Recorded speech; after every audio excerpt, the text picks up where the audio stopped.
everyone, I hope you're all having a wonderful evening tonight, and welcome on in.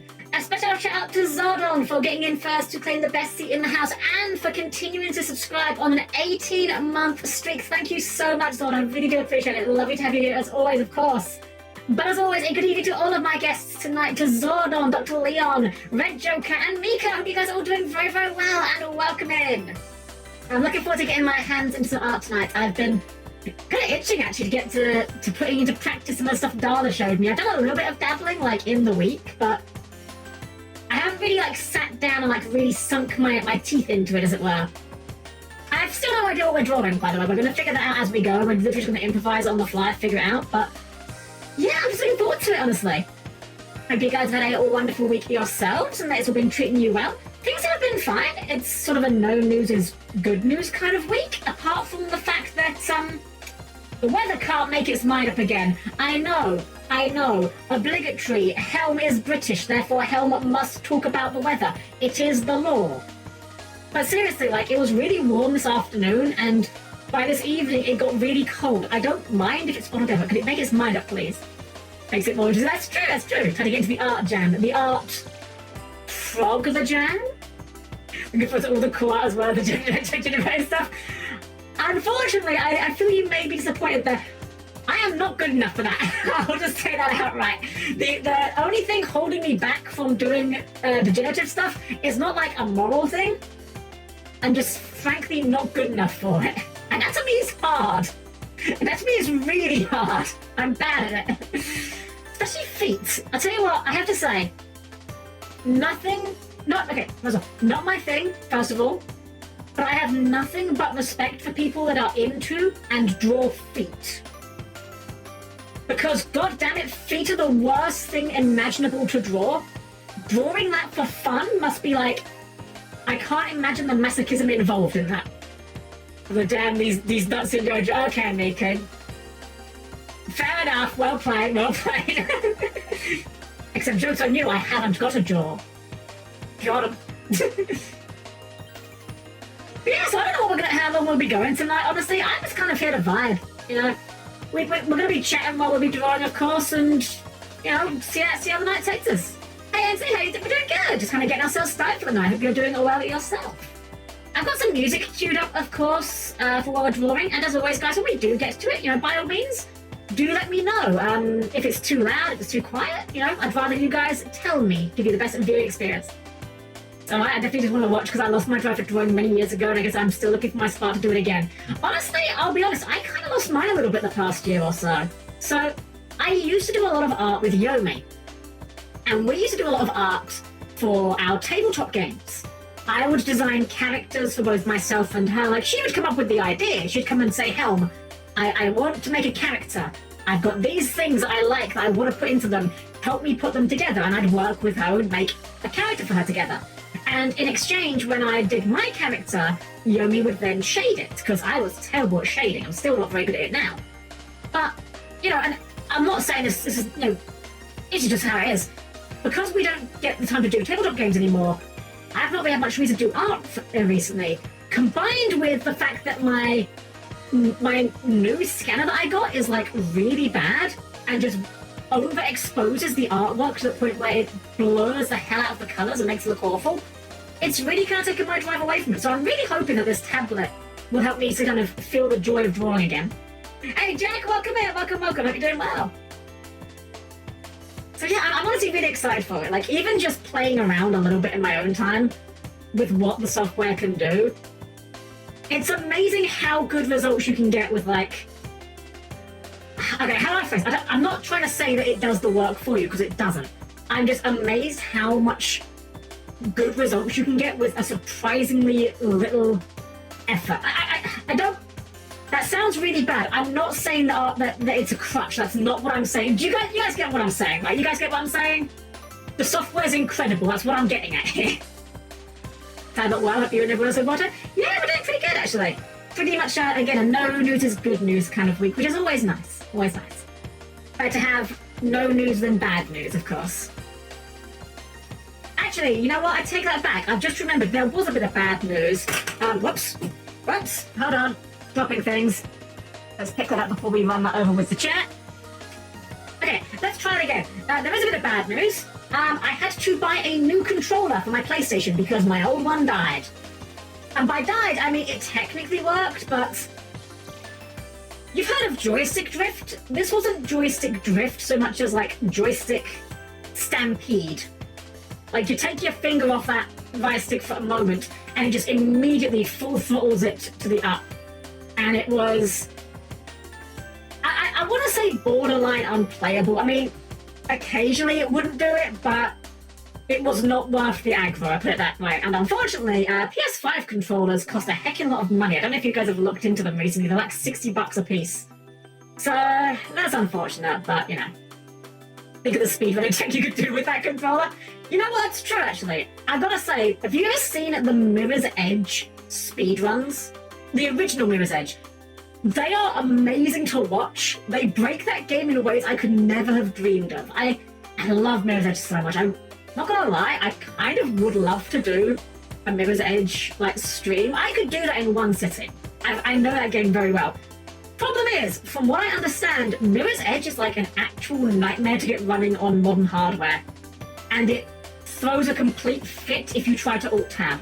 I've not tested this, this is just what I've heard, but that would definitely put a damper on things, suffice it to say. It's a shame, because it's a really cool idea for a game. Like, I'd love to see them bring it back and try again. If it's more traditional, and I've often had envy of people with digital art, but I guess I would just have to practice getting back into drawing in general to take that feeling away. Absolutely! It is literally just the difference thing, you know? I mean, I get that. Like, when I see people do, like, little dumb... I say dumb, I'm not knocking the effort here. When people do, like, little quick sketch comics on like, the internet, whatever, you know? I sit there and think, wow, that looks so clean and so good. I would struggle to do that if I spent a lot of time on paper. And again, it is just the tools, like, really, it's amazing what they can do for you. The fact that this software has, like, a brush that just draws, like, zippers, for instance, or chains, actually incredible. Like, I hate drawing those things, even though I love using them in designs. How do I get things into things? Because we're going to just keep yapping all night, so we might as well be yapping while I'm doing something with my hands, right? Don't take that out of context. Anyway, please keep your hands, legs, and other body parts where the person does, and we'll see you there in just a sec. So, guess who didn't actually think this through and found out that her game screen actually has a slightly different aspect ratio to her whole monitor? Look, I may be dumb. There is no follow-up. I may be dumb. That is where the sentence ends. But it's fine. I mean, honestly, this way you guys get a better look at whatever we're drawing anyway. So I'm just going to start, like, I don't know. What do we draw? What should we draw? I mean, we can always go with the classic. There's my reference. Perfect. Actually, you guys see the reference? You guys cannot see the reference. That is fine, honestly. You guys not seeing the reference will be fine. Frogmatika, I mean, we kind of have to, don't we? He is like our mascot. Here we go. Here's the reference you guys can look at. But I had a thought. I need to get another reference here. Hold on. I'm cooking. Give me a sec.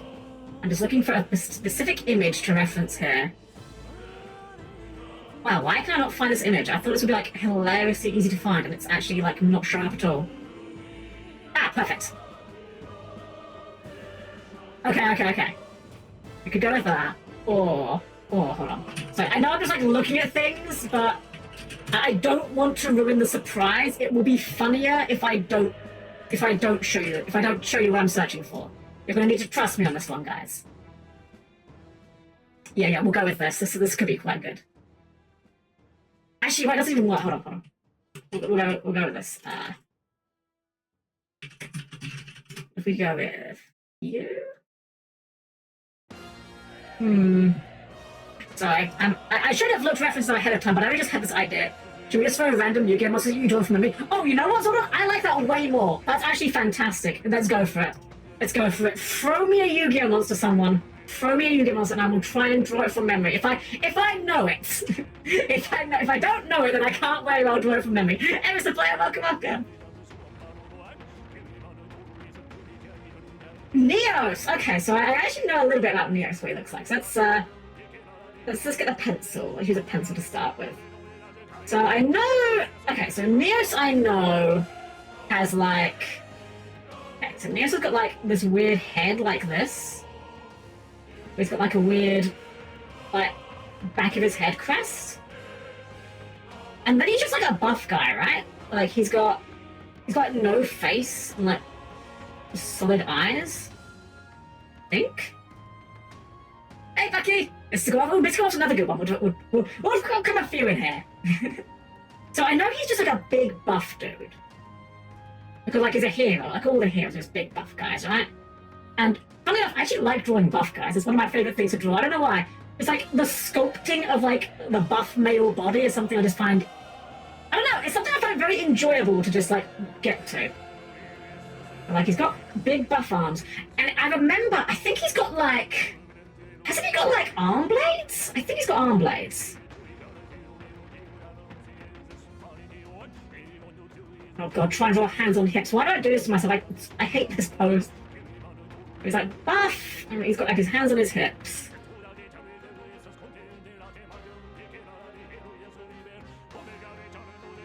But like, how's the music? Is it too loud? Too quiet? Just let me know, of course. I don't think he's actually like very well defined. Actually, he's like a buff guy, but I don't think he's like super shredded, like some of the heroes.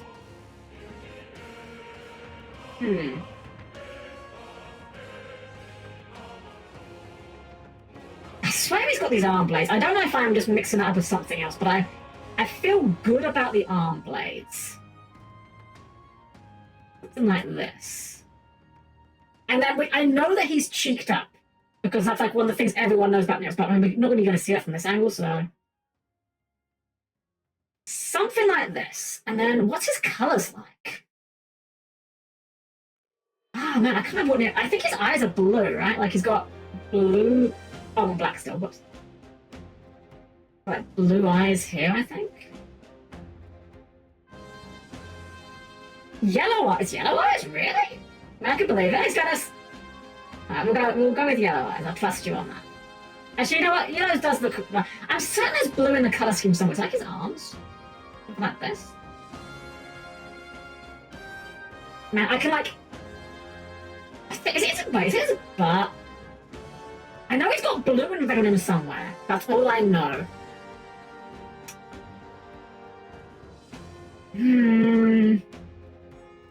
That's okay, Stress. I'm trying to draw them from memory. That's the thing, sir. I appreciate that. To try and draw from memory, so trying to give me too many clues.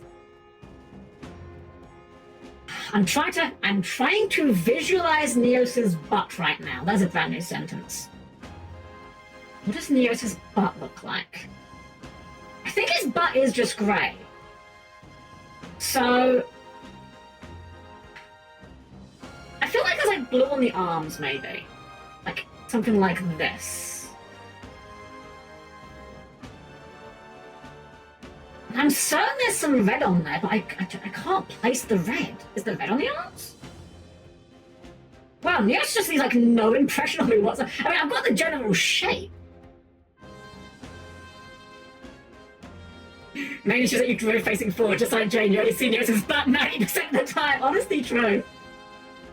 Oh man, I really can't like. Has he got like a stripe on it? Oh, does he have a stripe on him? No, that doesn't feel right. Like, oh man, I'm gonna kick myself. Has he got a belt line maybe? You know what? Actually, I think he's got like a. Has he got like a blue on his head like that? Like a stripe on his. Nah, I'm not sure about. Damn, I can't put any of the colours on Neos. I'm not even sure about this. Alright, I'm gonna call it good, because I don't... anything else would be blind guessing, so let's go a Neos reference.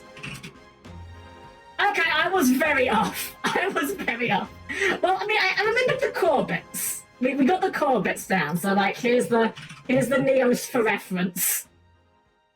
I completely forgot that he was armoured. I thought he was like a bodysuit. I knew there was red, though. I knew there was red, and I talked myself out of the blue stripe on the middle. Not bad, though. Not bad for completely blind. I'll take that. Alright, let's get rid of this one. Alright, so we have Mystical Elf. I think Mystical Elf I've got a pretty good idea of. So Mystical Elf she's always got like her hands together, right? Like she's always doing like the praying motion. And she's always got her eyes shut.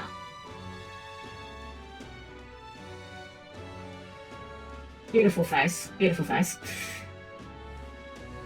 Do you remember Alcatraz butt from maybe 5 minutes time and then we see those? That would be good, but I don't have a way of setting that in a convenient manner.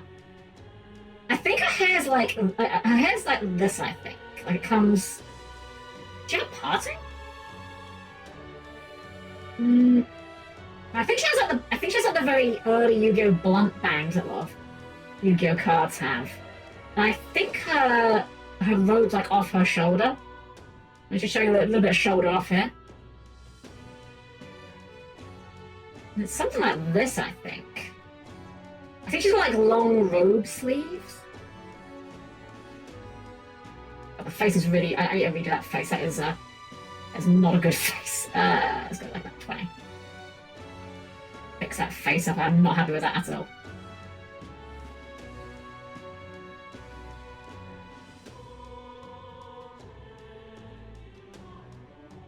I don't think she even has pointy. She's also got like some sort of weird like crowny thing, I think.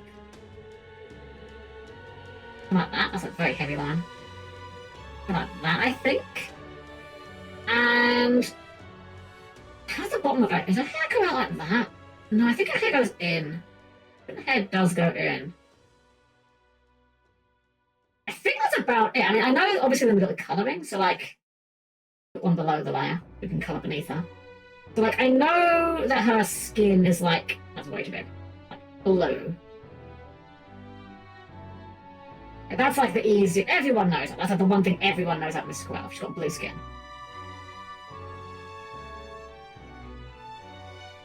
I feel like I'm missing something off this, but I'm not sure what. And I think her robe's also like darker blue.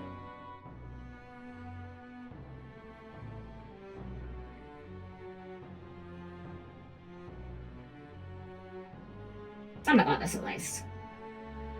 I feel like I'm missing a detail somewhere, but I mean, I feel like this still looks quite recognisably like Mystic Elf so far. Did you hear Blue Eyes White Dragon's better? Yeah, I ran into it on Thursday. Seems pretty good, not gonna lie. Seems pretty darn good. I think her hair's like quite light. Quite a light yellow.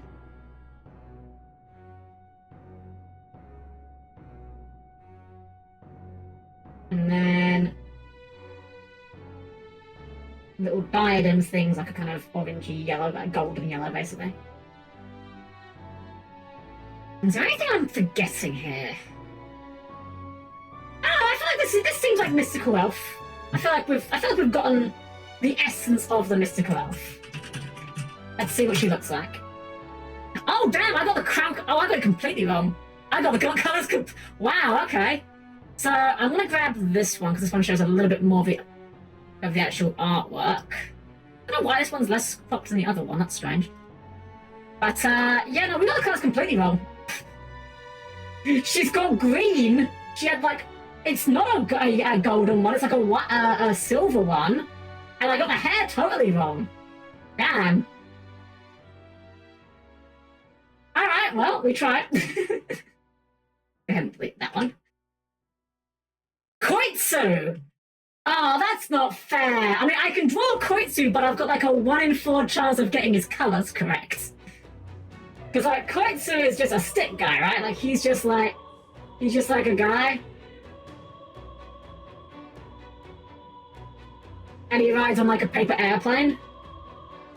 But the problem is I have no idea which of these guys is which. That's all art next to get out. I mean, this is either Koitsu or Doitsu or Aitsu or Soitsu, I think the fourth one's called.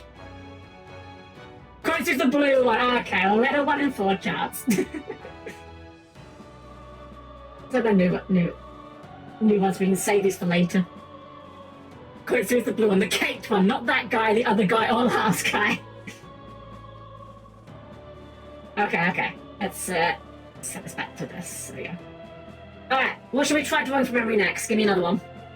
Give me another monster that I'm gonna horribly butcher, no doubt. I'm gonna warm up a little bit more.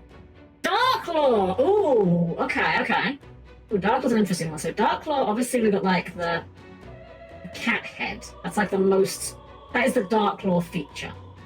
Is that Darklaw, he, she, it, they, has cat mask.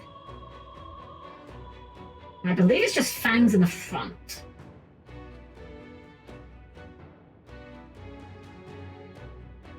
Unfortunately, this is where I reveal I'm not very good at drawing cats. Looks possibly like a cat. And I remember Darklaw's like a really awkward pose where they're just like, ah, I'm here, I'm Darklaw, ah.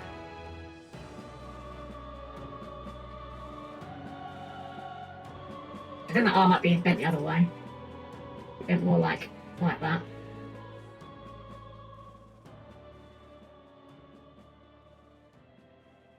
I mean, this is like the basics of Darklaw, but like, it's the details I'm gonna fuck up.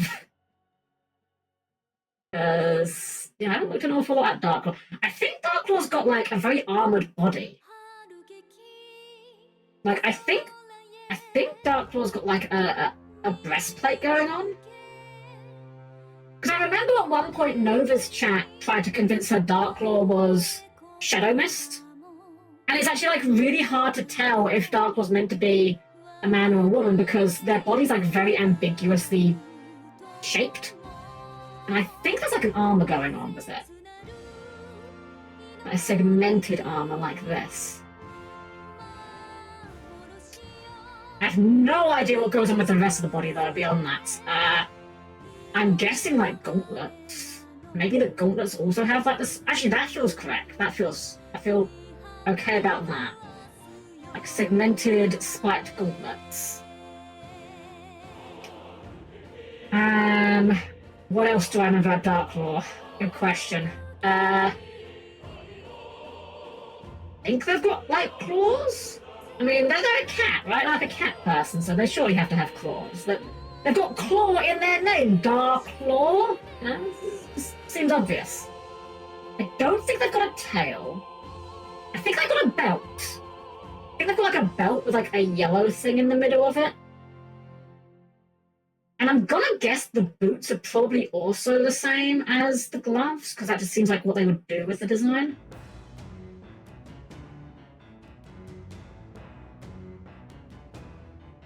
And I think the feet might be clawed as well, like fake claw boots. Because actually off the manga only hero Duskcrow. Oh! Is Duskcrow a man or a woman? Do we know that? And then I think that I'm very sure I've got red eyes. Red eye. Oops, that's super low. I'm very sure Darklaw has red eyes. That's one thing I'm quite confident about. I think the inside of the mouth is yellow. I think there's a yellow thing on the belt, and I think beyond that it is just basically just black all the way down. Like very dark grey.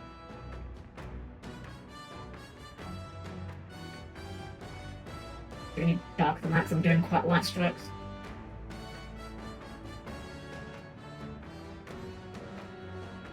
You know what? I'm not going to fill it in. You get the idea. It's a cool looking Darklaw. Okay, well, let's see how we did compared to the actual Darklaw, shall we? What does Darklaw look like? Okay. I got a few details wrong. I got a lot of details wrong. But like, I think we can see the vision here. So I did remember the breastplate. The head shape's complete. No, I didn't get close at all. I didn't get close at all. I think I just made King from Tekken. I mean, there's a passing. I didn't realize he had like ball joints. I did not know he had ball joints. So we did have the feet kind of right. We had like a spiky gauntlet going on, kind of. I forgot the stupid armor has like additional cat faces. I also love how I was confident on exactly 2 colors and I got them wrong. There was a belt, but it was not yellow. Then there's a show, so just like, yeah, it's a weird design. Alright, well we tried. There was an attempt. Let's get another canvas going. Alright, who's up next? What's gonna be the next abomination I'm gonna create here? Whoops. Let me set that pencil to 10. Yeah, throw something at me, someone. Anyone. Taking anyone. Ojama Yellow. Oh, I think Ojama Yellow we can do. Hey, so next we're doing some drawing.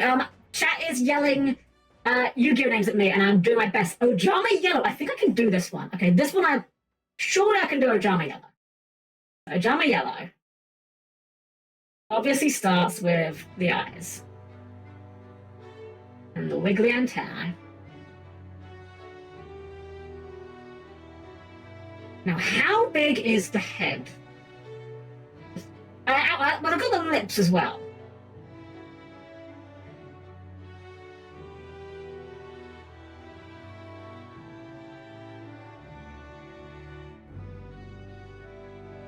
And the very unnervingly defined teeth that all Ojamas seem to have.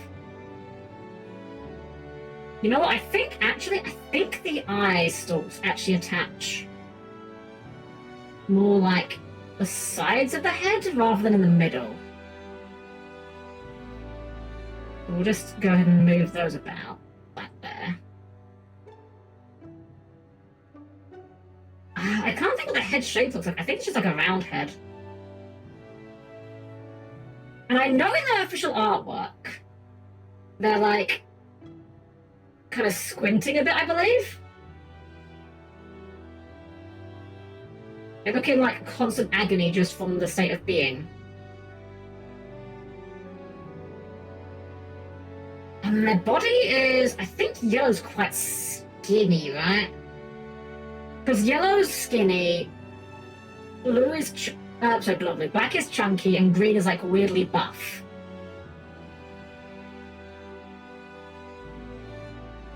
So there's something like this, I think, just like a little scrawny body.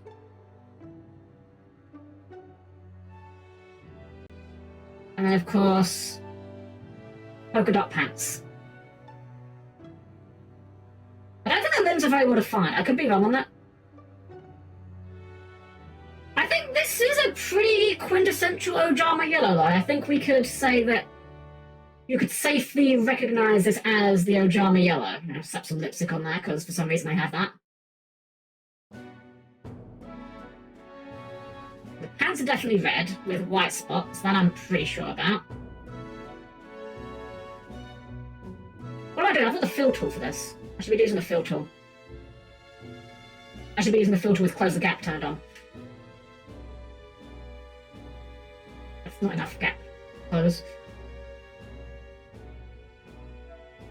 Still not enough gap to close. Why is it not doing it? Sure, we'll just paint the yellow one, the spots on after. And then the yellow's like a pale yellow? Okay, we have left way too big gaps for the fill tool to comply with us. We have tried our best. The fill tool is protesting. Let's just grab a big brush and do it the old-fashioned way. Little scribbling in.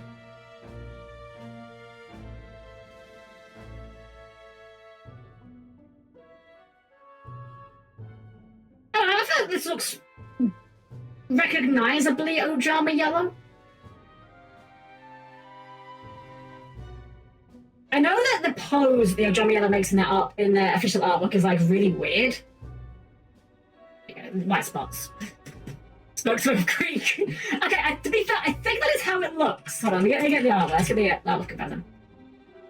Oh god, wow, it looks way worse than I remember. Oh god. Oh god, wow. Well, here's Ojama Yellow. I forgot it had a nose. Also, it apparently isn't polka dots. Apparently it looks like flowers. Huh. And I guess it had a butt.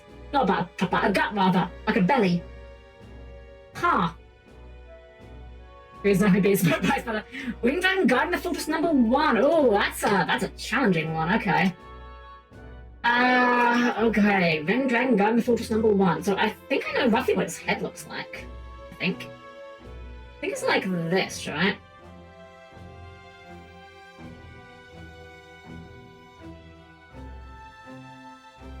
Something like this.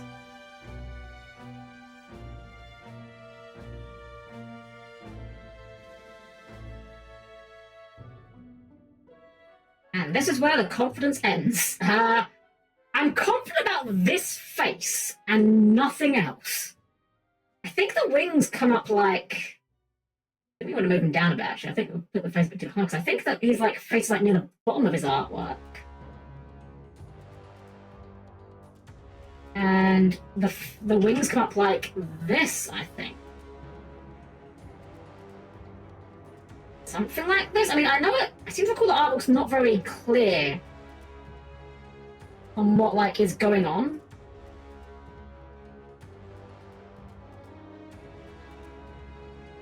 I have no idea what the body situation is. I think his body's maybe going upwards behind him, maybe? Or maybe his legs come around like kind of grabby hands.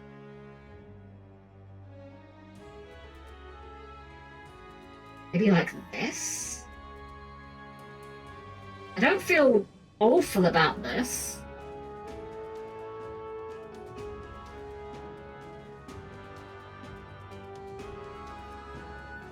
I think he's blue. Like, I'm pretty sure this guy's mostly blue. Looks like knockoff Charizard crossed with Aerodactyl. I'll just coat his whole thing in blue. He's blue double D.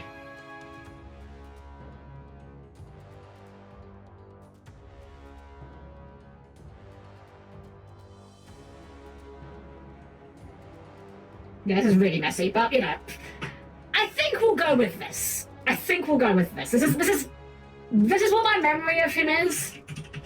Let's see how bad I've got it wrong. Okay. You know what? Okay, it's not close. I'll preface it by saying it's not close. But I think you can see the vision. I think you can see where we were going at with this. I did remember his stupid face though. I don't know why, like something about his face I always felt looked really goofy. But yeah, so he's got like actual hands. And actually, the grabby feet were correct, huh? But otherwise, Aerodactyl. But he's not bad. I'll take that one. I'll take that one. For a monster that I've done like no thinking about in years, I will take that. Alright, open to the next one. Well, give me some more. We'll do a few more of these, and then I might actually try and like focus and do something a bit more polished, perhaps. I do want to try and practice a little bit as well. Like actually like some more serious practice, you know. But I'm open to some other ones. So go with number 2. Dark Magician Girl. Oh gosh, okay. Right, Dark Magician Girl. Okay. God, what does her hair look like? So I know the hat, whoops, get it back. I know the hat is something like 3 of these, I believe. And I think there's a thing on the side of the hat, like that. Oh god, I can't remember. I think it has like that. Something like that. What's the bangs like? Bangs are like that, maybe? Swept across, perhaps?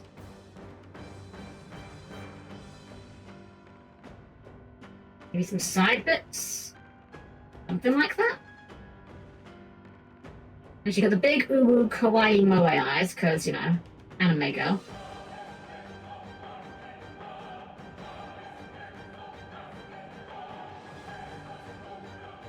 What's the body like? Well, I know what the body's like, but what's the outfit like? I think there's like a bit in the middle, and then like a down arrow, and it's off the shoulders. And that's where my confidence starts to evaporate.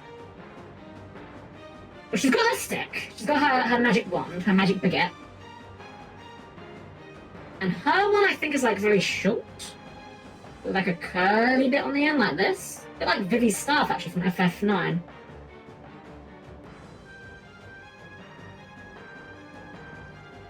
I think she's a mini dress, right? I think it's a mini dress. Very chibi DMG here. I think thigh-high boots. Something like this. We've got an increasingly timid fight. We've gone down. It's all about the hat. The hat is like the only thing I feel good about. And then color-wise... Okay, so color-wise, she's like kind of lighter bluey color. But still a darker shade. That sort of looks like this. Let's get a bit of brush. I think she's more of a cyan than that. A bit more of this sort of color. Yeah, a bit more like that.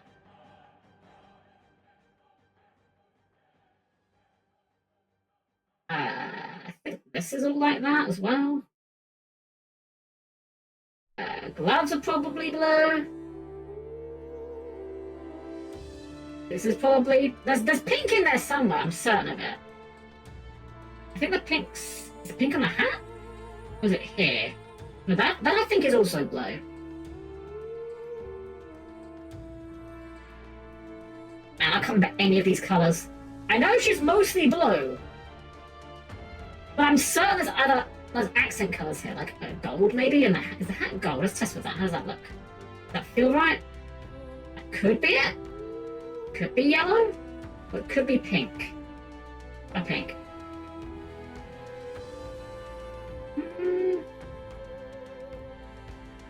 I'm kind of feeling the pink more. Maybe there's pink here.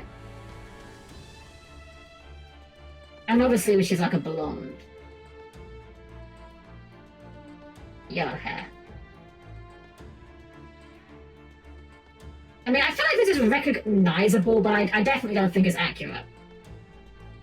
And I think the staff is also blue, maybe? Maybe? I feel like I've gone too far into the blue. Perhaps. The Tsudoville. That magician girl. Okay. Actually, not bad. Let's grab the alt art because it shows off more of the artwork and shows off more of what I got wrong. So, as a large image. Okay, so I was wrong about thigh boots. I remembered the downwards arrow part. I don't know why I remembered that detail specifically. Hat was pink. Hair's mostly okay. I got it kind of wrong on the bangs.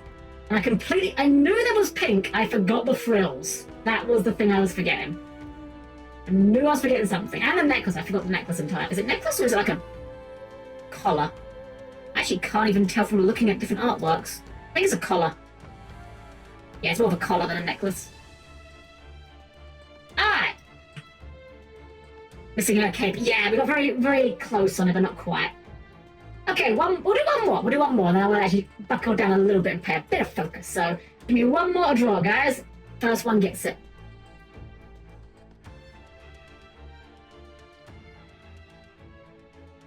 Shape Snatch! Oh, that's a fun one. Okay. Shape Snatch. Well, if we're talking about Shape Snatch...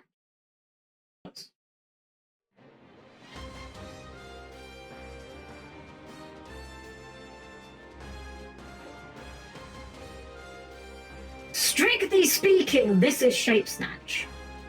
I'm just saying. Strictly speaking, Shape Snatch is the bow tie. But I know what you mean. So he's got a bowler hat going on.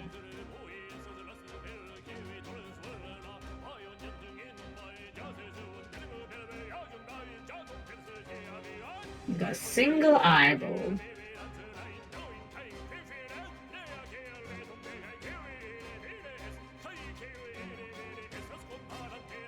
And I think he's got like a high collar as well. Like a pop collar going on. And then, obviously, we've got the bow tie.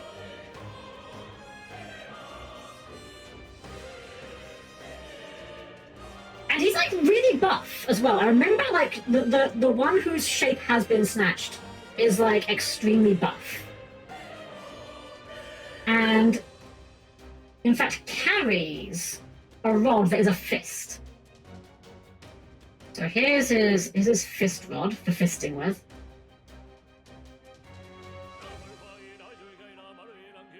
It's a very wide hand, let's fix that.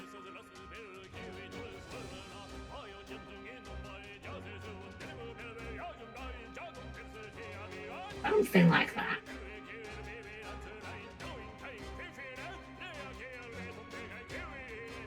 What's his body like, though? What is his outfit like besides the bow tie? I think he might have spikes on his shoulders.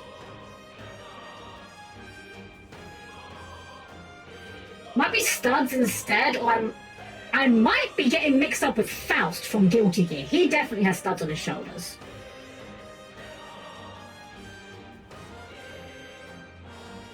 Go ahead and move that rod out of the way real quick.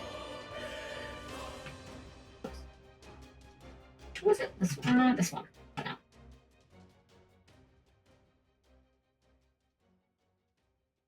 Reposition that rod. We can be holding it better.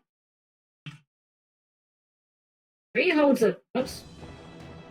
He is holding a rod around here.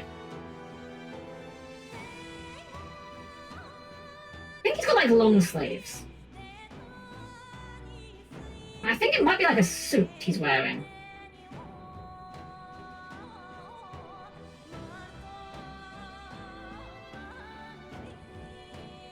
Maybe with cuffs? I'm not sure if I'm actually drawing what I think he looks like now, or if I'm drawing what I want him to look like, I'm gonna be honest. I like suits. I think everyone looks good in a well-tailored suit. And then, as far as colours go, like his head is orange. Like multiple... Oops. Let's get a bigger pen for that. His head is orange, like multiple shades of orange. I think it gets like progressively redder as it goes down.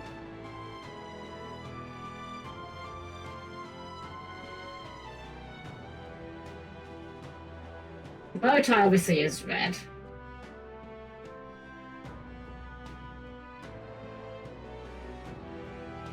I think his undershirt might be green? Which I think would mean his collar would also be green. And I think his hat band is green. Or maybe red. No, red. That's not red. Obviously the hat is like black.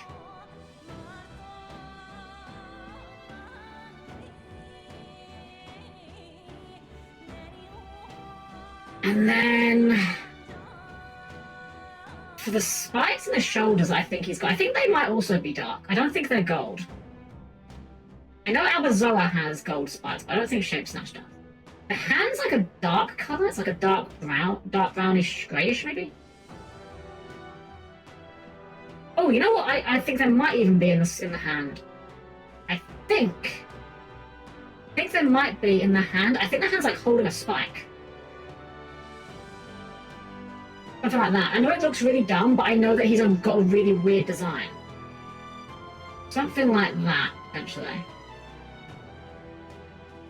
I think the hand for that's holding it might probably also be orange, if I had to guess. And I do.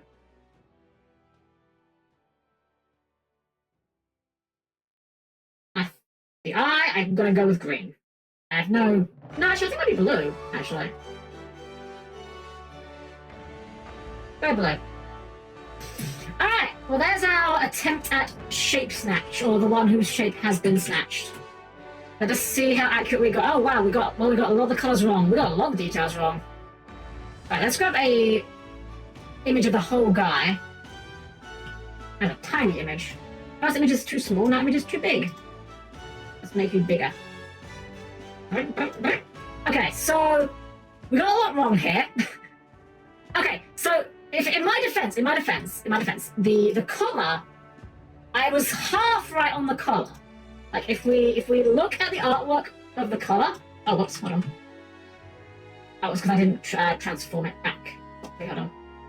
So this is like the more clear full body reference. This is just the artwork of the card, right? So you can see here. You can see how I got to the popped collar. You know, I wasn't a million miles off. We did get the eye below, and I knew there was green there. I just thought that the green was on the shirt, not the hat. Wow, he's a lot weirder than I am. I was half right on the shoulders, though. I said shoulder spikes. And I said the hand was holding something. It was a thumbs up. He's a weird-looking guy, though, isn't he? What a strange-looking individual. Trying to say I'm still far better than I can remember doing. Shape Snatch the Giga Chat. This is like Shape Snatch after he super polys with the guy from Clockwork Orange. Bit of the old ultra-violence. Alright. Alright, we're warmed up. So now I want to draw the thing that I had a fun idea of something I was trying to draw. This is going to require a few references, so bear with me while I find this. What's this card called? Is it this? Ah, it's called this.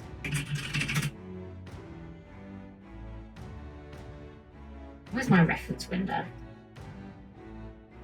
Copy this.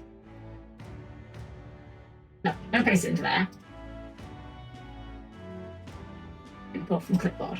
Okay, there we go. We're going to start by drawing the background, which is something that I don't normally do. I don't normally even attempt backgrounds. But you know what? Why not? We're going to try. We're going to try and do a thing. I'm also going to make the canvas square, because it'll make it easier to line things up. Let's see here. Now, which of these is the canvas size? Get it? Canvas size. We'll make this 1200 by 1200. Perfect. Alrighty. I'll say this, I mean, I'm using a reference for an artwork, and if you were paying attention, you probably just saw it, and you might even know what artwork it is, but if you happen to figure out as we're doing it, by all means, call out. Alright, so I'm just going to kind of experiment a bit. I don't know what I'm doing with this a lot of it, really. I'm just, like, playing around. So we're just going to kind of experiment and see what we can do. You know, I'm going to start by studying down some colours here, a bit Bob Ross-ish. Read the Shape Snatch retrain. Honestly, Shape Snatch would have been, like, a perfect candidate for, like, some Memento retrains, right? Like, actually, let's make it even bigger. Like, why did we not get Shape Snatch? Why did we not get Frog the Jam, for that matter? I mean, that's obviously, like, the most important matter here, but, you know. Of all the cards I could have... Oops. Oh, that's my Control Z. That's not my airdrop. What would you guys have liked to see for Memento? If you could go to John Konami, and John Konami just says to you, I will make you a Memento monster of your choosing. It could be any monster that exists in the Yu-Gi-Oh! Trading card game. What monster are you asking for? What would you rather have? I mean, obviously, you know what I'm asking for 99 out of 10 times, right? Like, this doesn't even bear thinking about.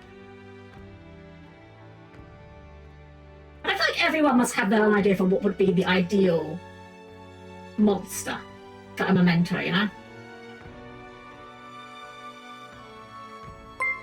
Karina, thank you for the raid! Welcome in our raiders. I'm Helm-Chan, the perfectly normal robot maid, and we're doing some art today. Hope you're having a wonderful evening. Welcome, welcome. Lovely to see you as always, Karina. Give you a shout, of course. Whoops, if I can type correctly. Pardon me, balancing the tablet on my lap. Hope you're doing well, Karina. Lovely to see you. Hope you're doing wonderfully this evening. We're just kind of getting ourselves started. We were doing a little bit of fun drawing monsters from memory. Most of them are awful. And now I'm actually trying. No, that's not fair. I wasn't not trying, but now I'm actually trying to try hard. I'm a try-hard. Hey, Luminous, what are you doing as well? Welcome in, welcome. We're just kind of like roughing out some shapes here. I'm doing it very, very Bob Ross-ish at the moment. Just kind of like roughing out the shapes and playing with things. I've got an idea of what I'm doing. I've got an idea of what I want to draw. Whether we'll get there or not, that's another matter altogether. Been pretty good, wonderful. Love to hear it. This is going to be really rough, and it's going to probably stay really rough. Using a tablet. We're using a tablet, so Lady and Lord Helm got me a tablet for my birthday, and I'm still very much learning how you're meant to use it properly, because I've not got any experience with using tablets. I used a tablet one time in my life for maybe like a couple of weeks, if even. And most of that time I spent was not even drawing, it was using it to play... I always forget this game's name. I'm going to describe this game, and someone in the chat's going to know what it is. It's the game that is basically Elite Beat Agents, but it's on PC. It's called, like, Os or Osu or something. Something along those lines, at least. Basically, it's like a rhythm game where the idea is that you've got buttons on the screen, and you've got to tap them in order to the rhythm. Beat Agents on PC. Okay. Okay, Jack, you're not wrong. It's not quite what I meant, but you're not wrong. That's not an incorrect answer. I'll grant you that. Alright, so now we need to make some smaller ones, because we want to put some light on this cloud. Maybe a bit bigger than that.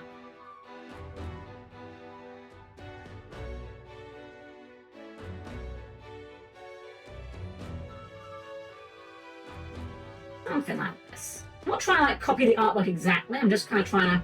looking at how they've done it so that the parody is clear enough, if that makes sense. Get a little bit bigger.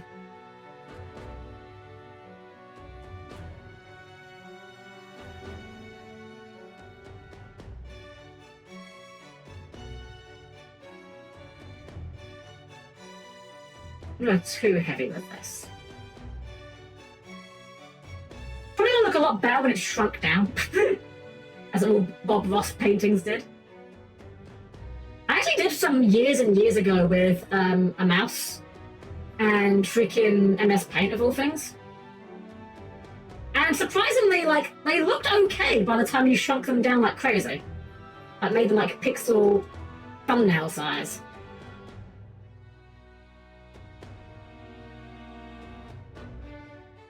That's why the hell we don't have a memento Summon Skull. That would be sad. Man, Summon Skull is like... he's up there with, what's it called? What's hell? He's up there with Red Eyes in terms of monsters that, like, get no respect. Like, he's one of the OGs, and yet at the same time, he's just never done anything outside of, like, the original format where you just play Summon Skull Turbo. And yet there's, like, so many versions of him as well. Like, there's a Summon Skull for every single extra deck mechanic and ritual summoning. And none of them do anything meaningful. And he's now partly up. I say now, I mean, he's been partly Archery Dark for a while now. Still doesn't do anything meaningful.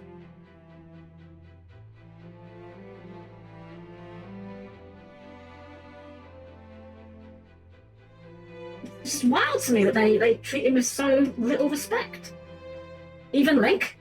I think there's a Link Summon Skull. You know what, that might be the one that isn't. I'm not overly sure about that one. It might be a different brush. This one's a bit sharper for this one. Maybe this? See how this looks. That could work. Be a bit thicker though.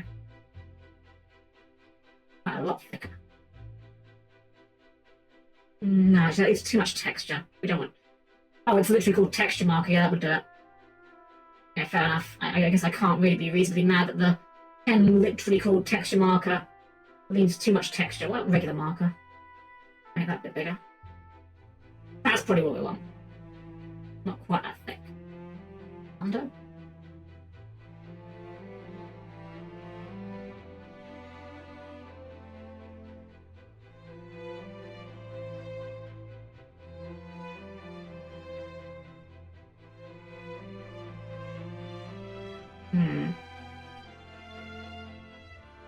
Yeah, the problem is I need to get the strokes to not be...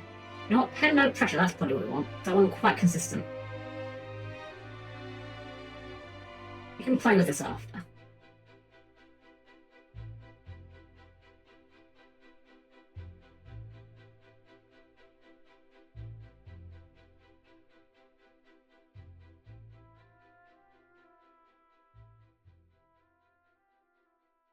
I'm quick, draw and animate GQ so I can see it early. Man, I'm not gonna lie. I'm sure that it's gonna be good. I'm sure it's gonna be good, and I'm sure people are gonna enjoy it. I'm not gonna lie, I'm not at all excited for GQs, or however you want to pronounce it, however it's gonna be called. don't get me wrong, I'm sure it's going to be good. I'm sure it's going to do very well. I just don't vibe with what we've seen from it. And that's fine, you know? There are people that dislike Gundam 00 and people that dislike G Gundam. I would say these people are incorrect, but they're allowed to be incorrect. What do you say, Zelda? I can't answer that Memento question, but I do want to recreate a Mammoth Graveyard where it can attach itself to a fusion monster and weaken it like Yugi did to Blue Eyes. That would go fucking hard. Yes. Yes, yes, yes. Hard agree. Hard agree. Yeah, I would love that. We need to shorten these a little bit.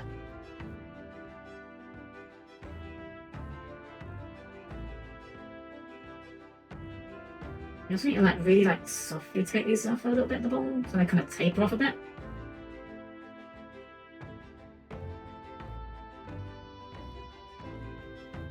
If you haven't guessed, or you didn't notice when we accidentally pasted the reference into the main thing, I'm trying to draw the background from Dogmatika Encounter. For something that is going to be extremely high effort and definitely not worth the payoff, but you know what? That summarizes my life in a nutshell, so you know what? It's actually on brand as hell. We need a smaller eraser for this.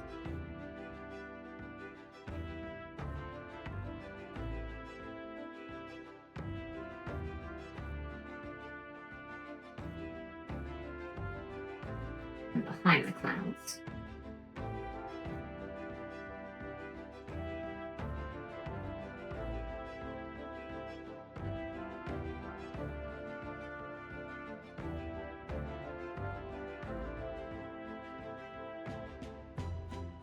I think we'll make it so a little smidge less transparent. There we go, that's doing it. Actually, let's we've got the eye dropped colour. Perfect. Starting to come together. Starting to get together. So the image is looking dope. Okay, Dogmatika I love Dogmatika. I wish it was better. Albazoa, my beloved, I wish you were better because you're very funny. Unfortunately, you're not very good. It's kind of hard to sell a deck as being good when it dies to Raigeki. A little bit more of that colour into the sky, I think. Blend them in a smidge.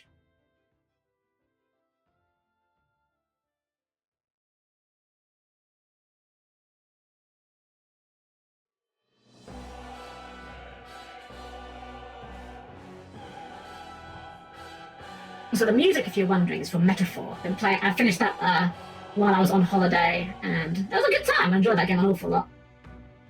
If you like Persona, you'll definitely like it, because it's basically Persona, but not Skull.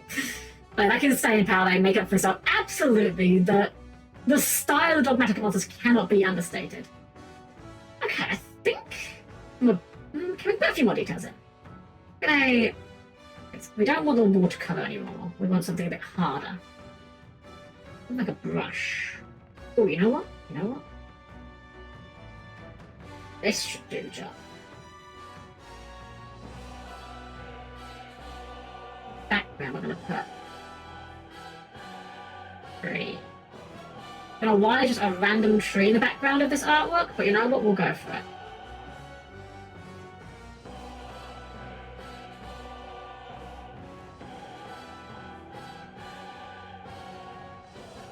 I don't know why I'm trying so hard to get this tree on point, but it's literally just a dead tree, but you know.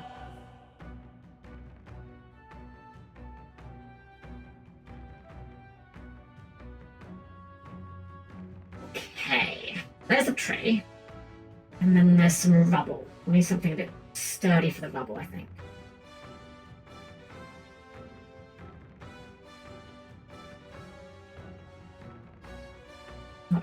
Let's do it with, let's try. Where's the one that doesn't use pressure? And no pressure, there we go. I think we're just blocking out the shapes, we just want to have the solid colour. Let's work with.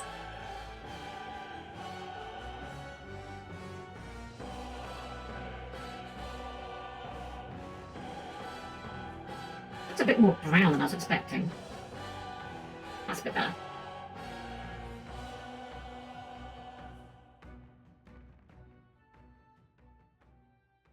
Something like that.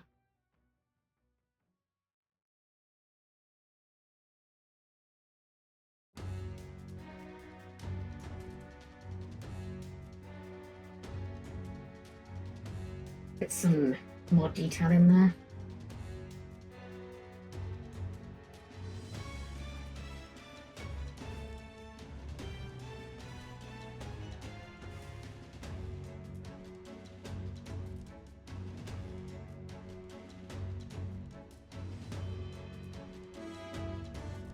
Oh, you know what?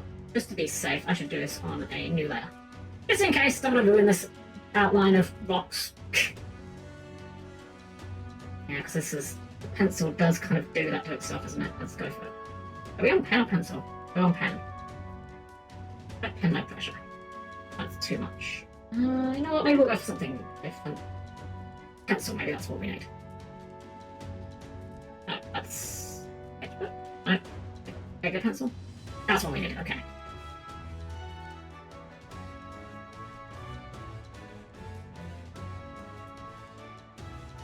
Not many blocks, admittedly, but...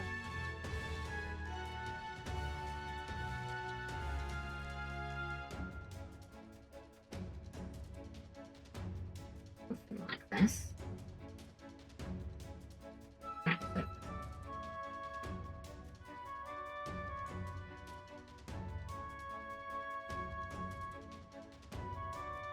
I'm kind of guessing because like this part of the ground is like covered in fire in the actual artwork, so we'll be doing that in a second. I also find this should be darker. What am I looking for here? Layers? Here. Just less saturated. Yeah, something like that. And for our fire layer, we need a bright, vibrant. Actually, need the orange, or the reddish orange first. I think for that one we'll use stripes.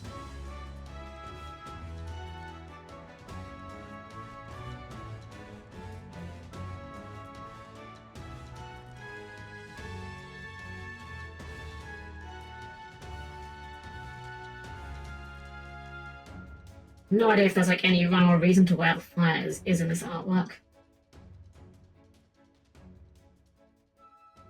By the way, there is going to be a twist, by the way. We're not just literally just trying to draw Dogmatica encounter. Don't worry, there is a plan for this. I've not gone completely Dogmatica pilled yet.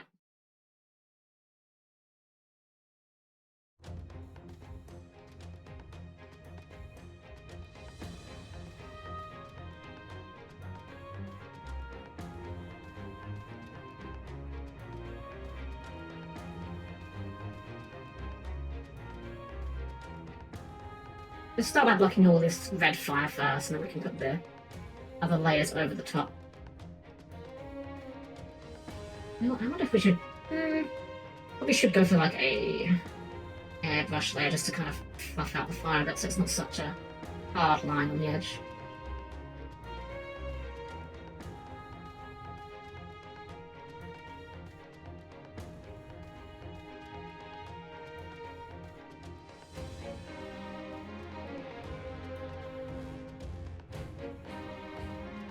That kind of reminds me of the old Bionicle Flash game base. Oh yes, the old Bionicle Flash, man, those were great. Actually peak, unironically. I'm so excited for that one Bionicle fan game that's in the works. Like, I genuinely, if it runs well, and it's like even remotely decent, that will be a stream game for sure. If it ever comes out. I mean, I'm sure it will, but, you know, who can say for sure?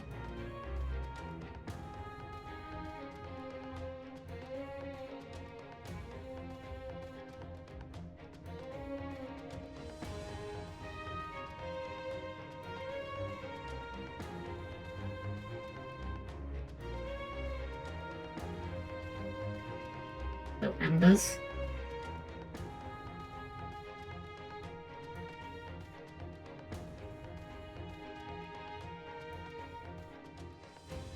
And then a bit more yellow for the fork. Let's make sure we get a nice warm yellow.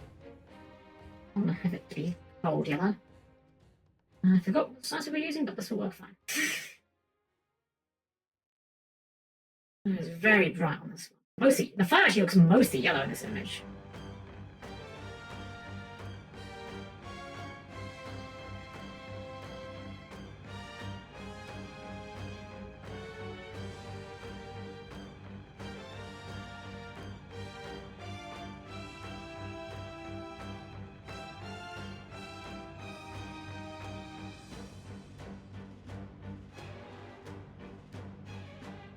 More yellow angles.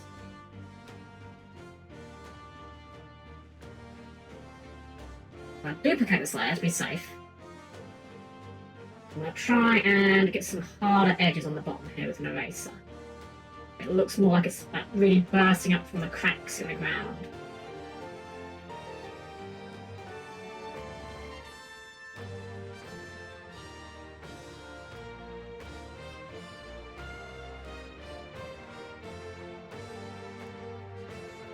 Something like this at least. Come on, we're not done with the ground either. We're going to be doing more onto the ground, so it's not just a flat colour, obviously. Okay, I'm kind of vibing with how that's looking. Go ahead and touch up that ground now, in fact, while we're looking. Well, that's not what I'm going to do. Be organised. Nope. Hold on. There we go.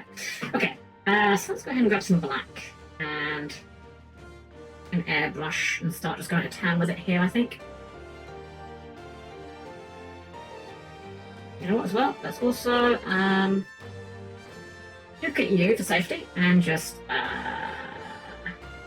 pick alpha so that we don't go outside the lines here.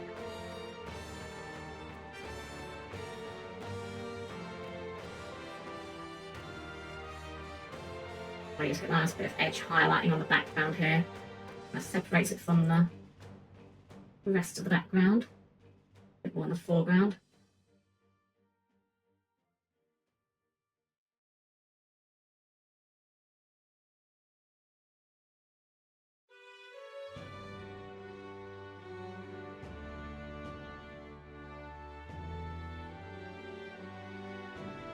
I'm just kind of trying to fuck this up a little bit, frankly. We're just trying to like put some texture and make it look a bit more uneven.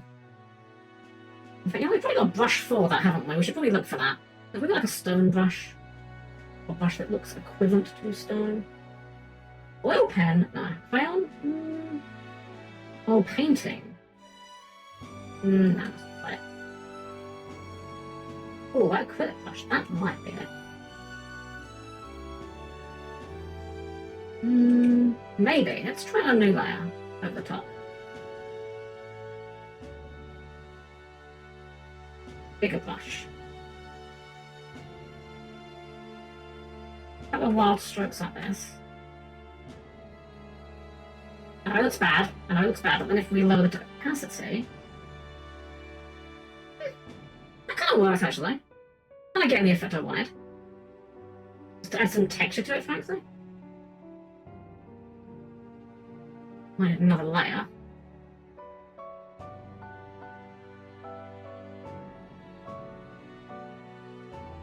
A few splotches here and there just to kind of add that impression that it's actually stone.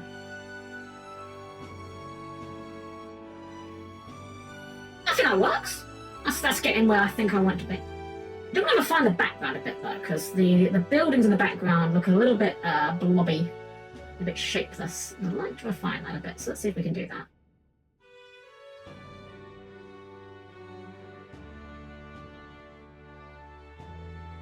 It doesn't tremendously matter exactly what they look like.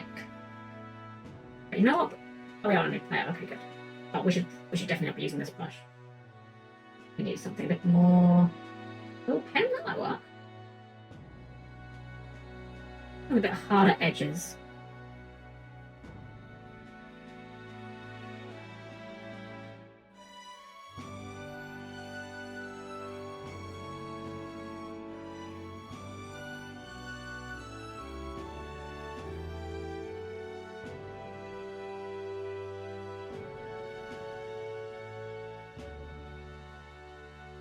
Doesn't matter what the buildings look like, really. They're just meant to be shapes of buildings. The idea of a building being here, potentially.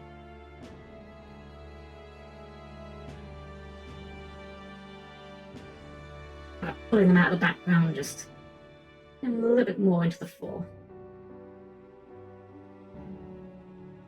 And then we'll grab a dash of this.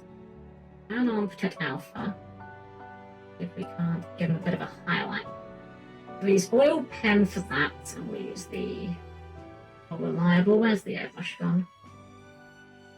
Where's the airbrush? A bit of the eye airbrush is to kiss them with a bit of highlight.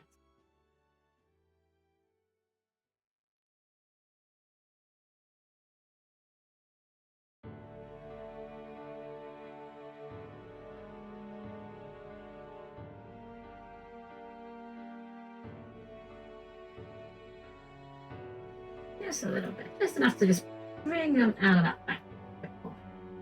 Good night, Liam. That's ever good. Take care. And then it's a smidge of a darker colour, just add a bit of a. I don't even see. A bit more red than I wanted it. Actually. Pull this down a bit like that.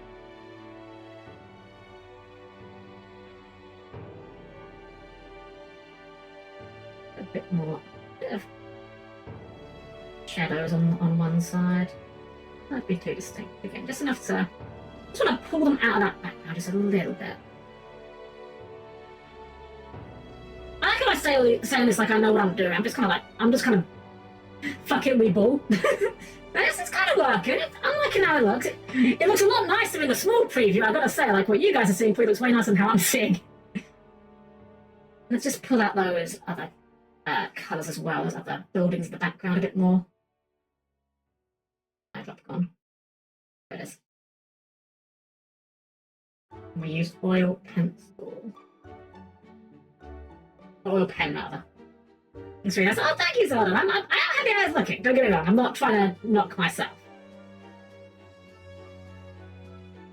I always like to try and stay realistic. Is all. I like to go below. Okay, make sure that stays in the background.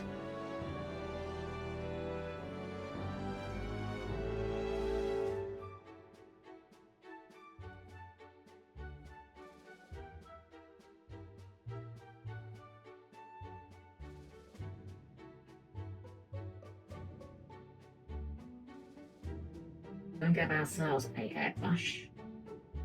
Put some shading onto those, or some small details at least. Oh, we're on 50, let's go about 20. Well, let's turn on Protect Alpha as well. Not scribbling all over the place. That's what we'll do.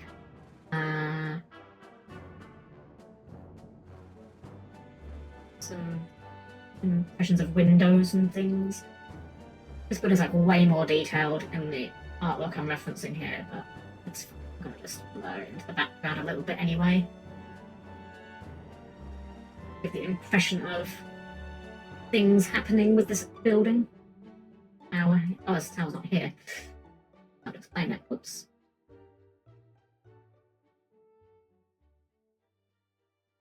Lights out. Let's go.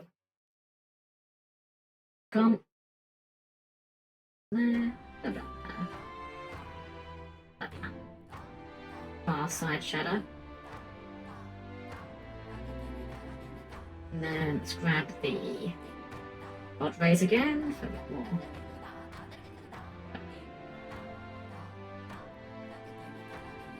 Highlights. This kind of like art is something very unlike how I normally do things. I'll be honest, like I don't normally do backgrounds at all. That was kind of why I wanted to start with the background. I'm like, you know what, let's get the thing I don't like out of the way first and see how we do. And I'm okay with how this is looking out. I mean, I am basically copying from an art reference, but hey, that's fine. You know, references aren't dirty. Reference is not a dirty word. I used to think for the longest time like references were bad and that you were a bad artist for looking at references. No. Good artists look at references because you don't know what things look like until you've looked at them. What a concept. Okay, so which one of these was my ground layer? Where's my buildings? These ones, that's what I was looking for. Let's go ahead and slap them with some of that what was it? Wet watercolor brush? Wet acrylic brush. That was the one.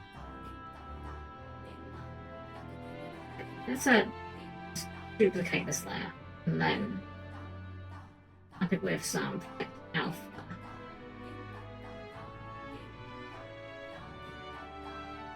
What layer am I doing here?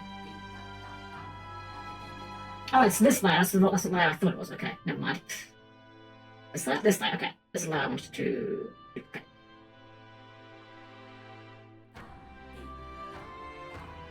Some of this on here. Just slap some grime on.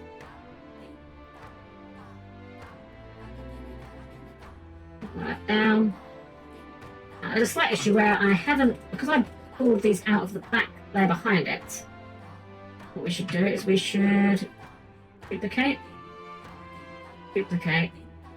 merge, and then we can slap this all over this.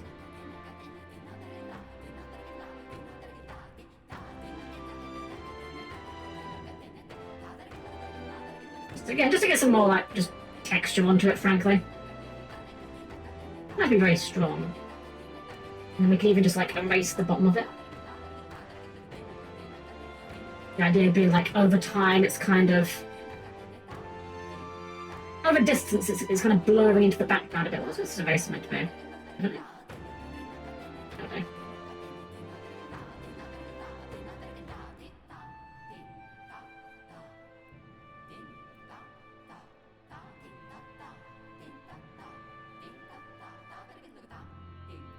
If I can get some creative thoughts going, is a particular aesthetic that you enjoy the most out. For me, I've been trying to make my room be like an 80s synthwave retro aesthetic with hints of cyberpunk and a neon beat. Like, ooh!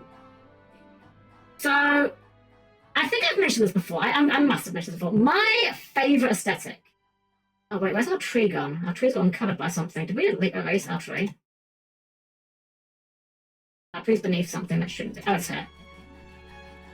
There we go. My favourite aesthetic is modern fantasy.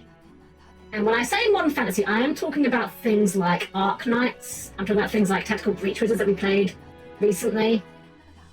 I love the combination of just like high fantasy being combined with modern day utility. Give me a setting where you have like magic, but you also have things like cars, you also have telephones, you have the internet. All these things are available in the same place. What is that layer on? Hold on. Is this on?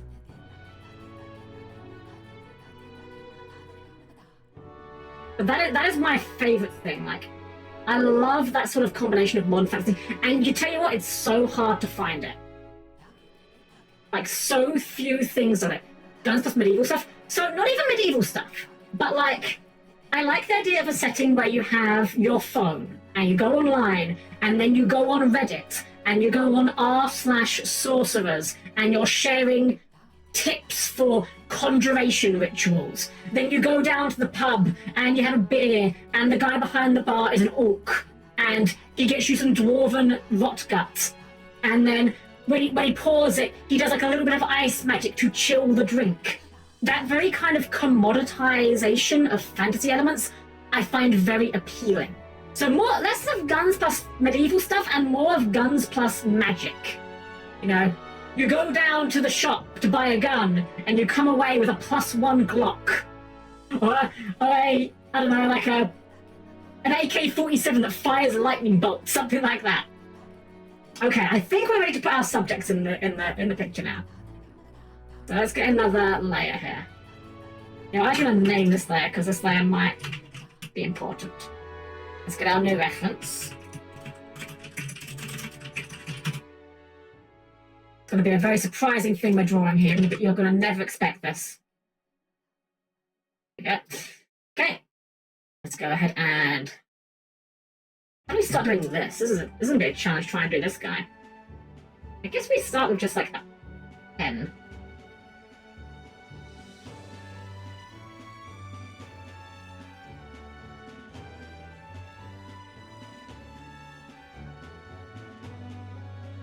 You know, I need 2 references. I need 2 references, and I don't know if we're allowed 2 references in this program. Let's say. I don't think we are. That's fine. You know what I'm just going to do? I'm just going to copy paste one of them and just paste it on a separate window.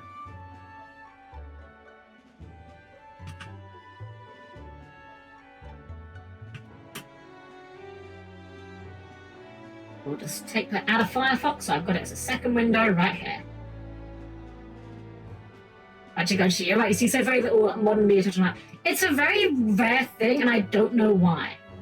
Like, as far as ones that come to mind that did it immediately go, you're looking at exactly Arknights, Tactical Breach Wizards, and I'm already out of them.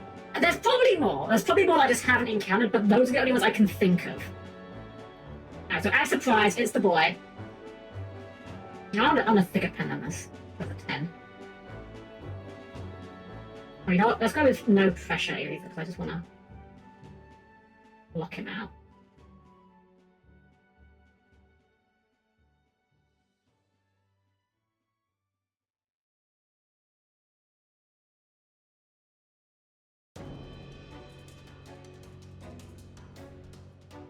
Whoa, that's not what I meant to happen. What the heck? Oh, this reference to canvas, reference to affective plan. There we go.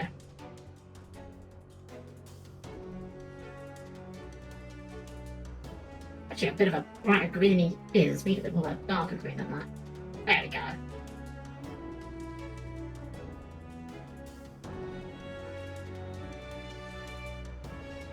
This Yu-Gi-Oh! Can be considered in that category? There's definitely Yu-Gi-Oh! Archetypes that I'd say would go in that category, yeah. I mean, Yu-Gi-Oh! The anime, I guess, as well, Jimmy, would kind of fit in that category. Although I'd argue that Yu-Gi-Oh! The anime is kind of a bit more... It's not really, like, the magic's not really commodified so much. It's more of just, like... It's actually the other kind of fantasy that I like, which is modern fantasy where the magic is hidden. That's also appealing. Basically, Men in Black, but instead of aliens, it's, you know, orcs. That's also good. But my personal preference is for it being more like, whoops, more out there.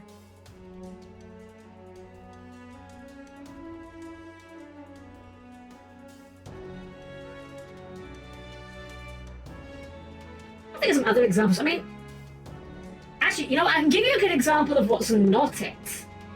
Because I've had people mention this when I say about like what I enjoy, like that modern fantasy idea. I've had people bring this up to me, and this actually is not it, and that's Harry Potter. Because the Harry Potter setting makes no sense to me. Like, why do the wizards just not engage with technology? What are they, stupid? Never made any sense to me at all. I could not get into Harry Potter. Pretty much because of that, actually. That was like a big part of me not getting into it, even before J.K. Rowling went actually insane.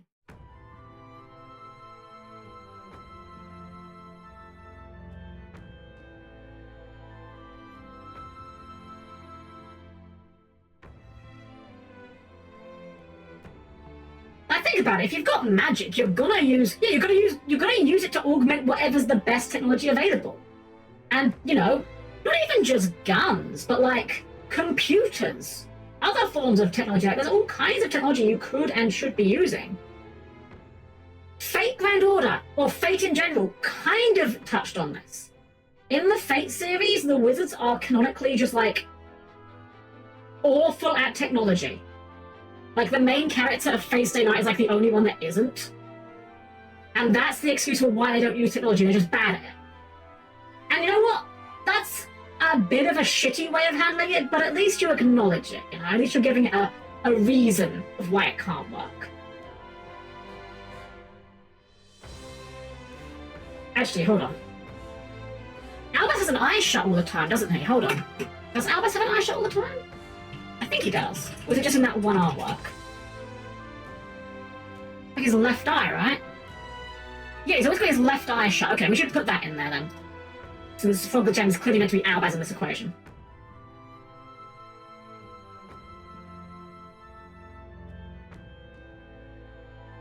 Let's go ahead and just eye drop that.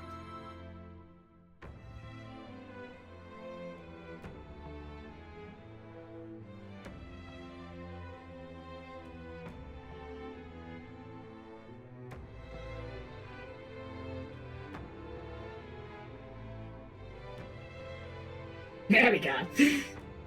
Not related, there's a game called Arcanum where fancy creatures actually get to the Steam Age, but tech can't work with magic because magic bends the laws of nature and tech needs those rules to work. If a wizard's too close to a Steam Age in a train, it's a good chance the train would crash. See, that sounds interesting. That sounds like something I'd be interested in trying out or looking into. For sure.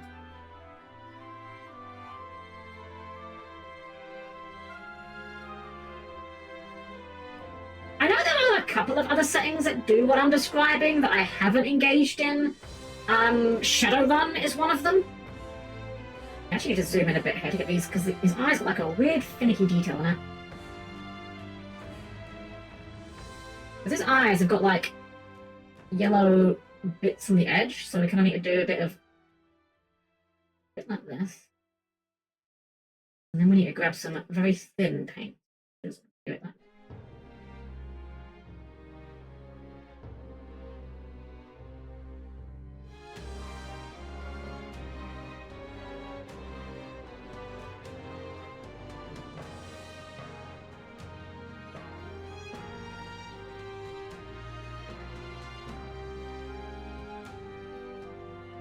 Okay, I think from here we're going to use the shading to kind of define his shape. I don't think even... Well, actually, did I have an outline in Frogmatika Encounter? Not really. They're not like super sharply outlined, so yeah, I don't think I want to give like a hard outline. I think we can let the shading do that talking for us. What's that like? Airbrush. Effect alpha. Duplicate in case we fuck it up.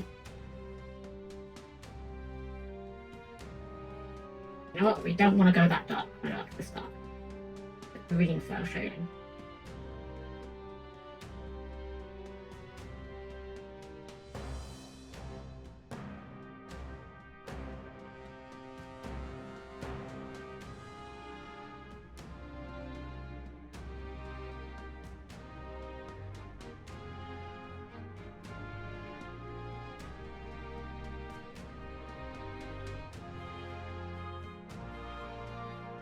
Maybe a bit too big on the brush here, actually.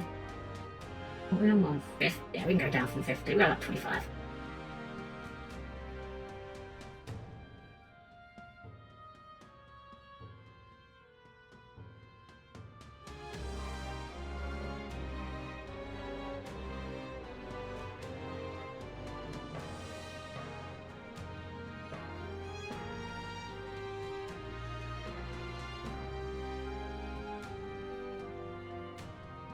If you figured out what we're doing yet, and why we're using these cards, you earn an unofficial cookie. It can be redeemed for exactly nothing, but you get to feel good about yourself.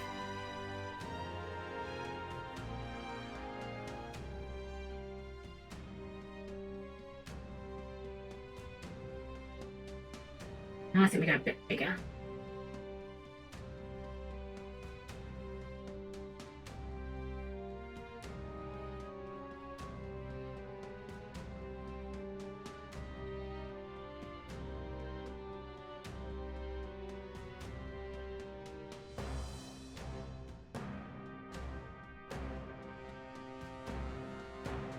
And I think we should do a bit of black, just to move out the edges of his mouth.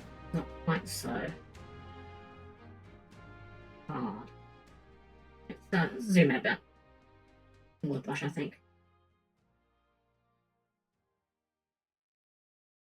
Oh yeah, I didn't even realize we missed some bits in the middle of his mouth here. As you failed, you failed me. Failed me for last time.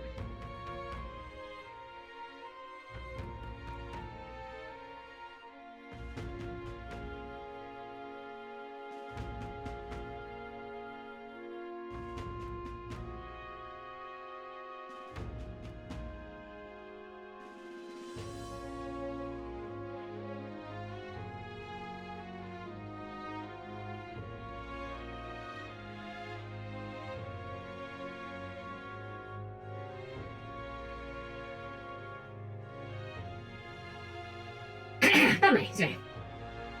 It's also tight his nostrils are a bit messy.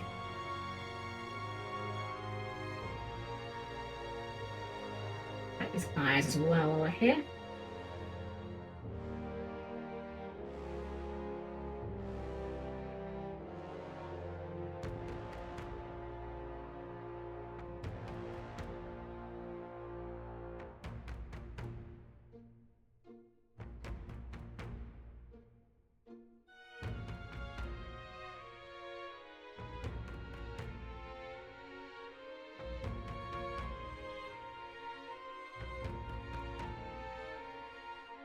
How's it looking now? Not bad, but I think we can do a bit more with him. I think we can add a bit more folds and things.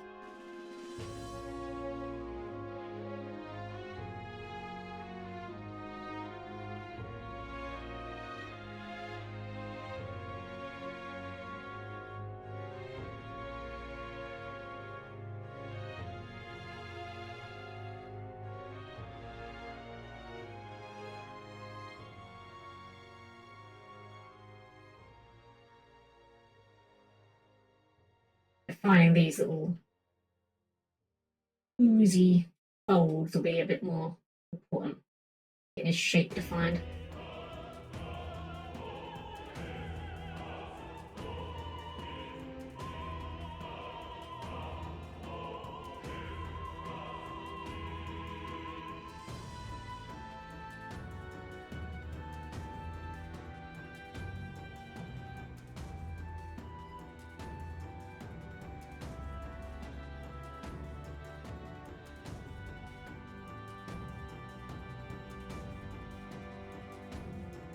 Thank you for the raid! Welcome in, Raiders! I'm Helm-Chan, the perfectly normal robot maid. Welcome, welcome! We're doing some art tonight. We're drawing some Yu-Gi-Oh! We're doing some Yu-Gi-Oh! Monsters in... They're very clearly very popular ones that everyone loves. And not just me, it's not just Kogan or Mappa. Oh, thank you for the follow as well! I don't know why the alerts aren't sounding on my end. That's strange. They should be on. I'm going to blame the internet. But thank you for following as well. We really appreciate it. I hope you have a wonderful evening tonight. And thank you for joining us tonight. I've just got this tablet like a month ago, if even, and I'm still learning how to use it because I'm not practicing digital art, so I'm just kind of trying my best to get the hang of it.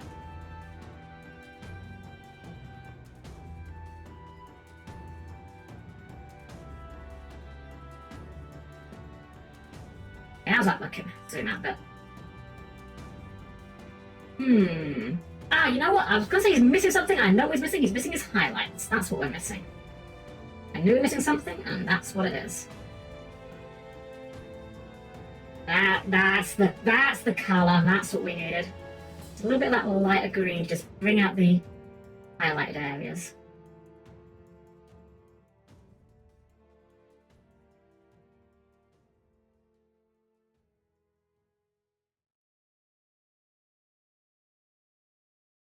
I think what we'll also do is I'm going to make a new layer for this. I don't want to mess it up. See if we can give him a scar. Because Albus has a scar, right? I think Albus has a scar on his eye. Does he have a scar on his eye? Albus, do you have a scar on your eye? Why are there no zoom-ins of you? Why are there no good artworks of you zoomed in? Yeah, there's a scar on there. Okay, we're going to put the scar there. Because again, we're doing... Well, you'll see. You'll see if you haven't already figured it out. Let's get something a bit harder actually than that. Maybe a pen.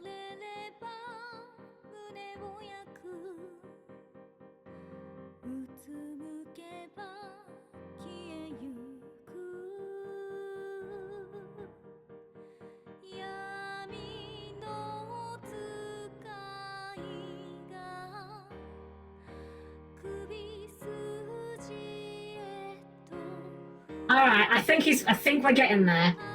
I think we are getting there. The Scar Runner was so cool. He's looking pretty good. I'm not gonna lie, I'm kind of happy with how he's looking. We need a shadow under him though. Otherwise he'll be just floating in space. So let's go ahead and make a new layer behind him. Just slap some black down there to just get that ground underneath him a bit more shadowed. In fact, you know what? We should do that on him as well, actually. Just shadow him a little bit. Wow.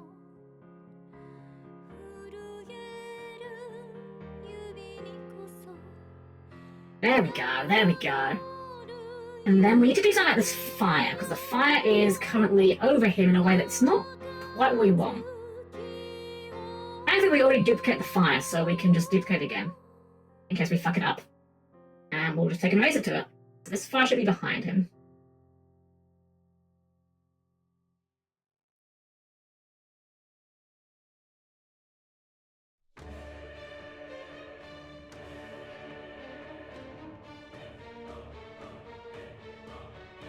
a few.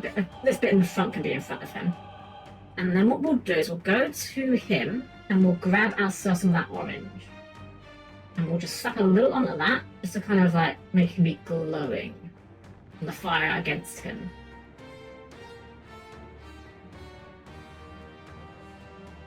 Just a little bit. Yeah, exactly. That's exactly what I was doing. Yeah. Exactly. There's a small tint of that, just to add a little bit to make it look like he's more blended in with the art piece here. There we go. Okay. So Frogmatika is in. The question is, who is going to be filling the role of Ecclesia in that situation? That's actually a good question. Obviously, the answer needs to be a card that is not accepting Frogmatika. Oh, Yugioh, that's a good one. That's a good one. We'll go with you. Yeah. Let's get this reference. I think this card was actually banned for a while, so it seems like extra perfect. Alright, this one's gonna be harder, because this one actually has anatomy.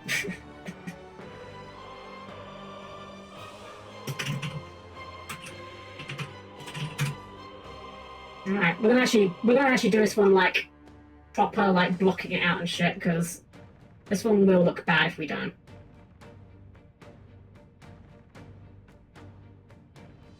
Let's see, where's my other reference? Okay, so it's like... Don't mind, none of this will be here. We're going to delete it all afterwards. It's like, body like this.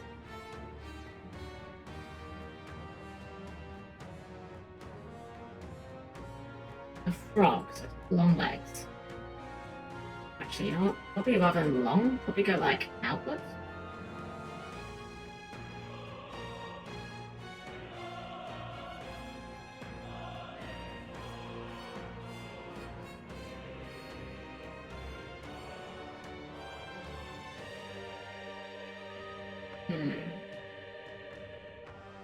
I think the pose is right, but I think the sizing is wrong, but we can fix that easier. We can use our transform for that. Where is it? This one? Transform. So it should be more like over here. Smaller, perhaps? About there-ish, I think. You could possibly not accept the Frogmatika. You'll find out! You'll find out! Hey, so good night. Take care of yourselves. Okay, so... This is gonna look weird, because I'm trying to draw something doing a human action that is not humanoid at all.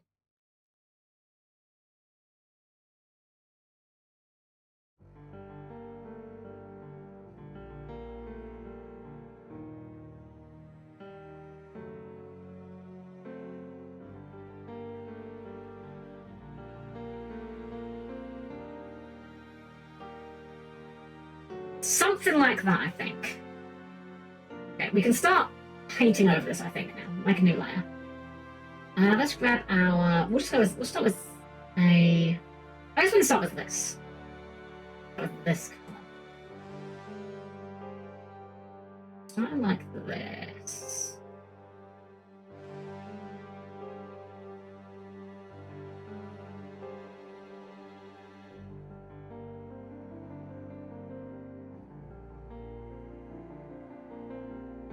Oh gosh, I've just realised with this, the one I've chosen here, this is not going to be super easy, but that's fine.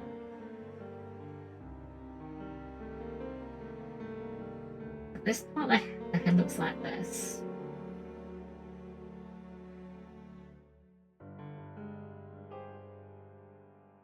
You know, I could probably just slightly bigger brush than this to make it a bit easier. That's a lot easier. Need to get more used to just swapping my brush size on the fly. Okay, so this hand comes down like this.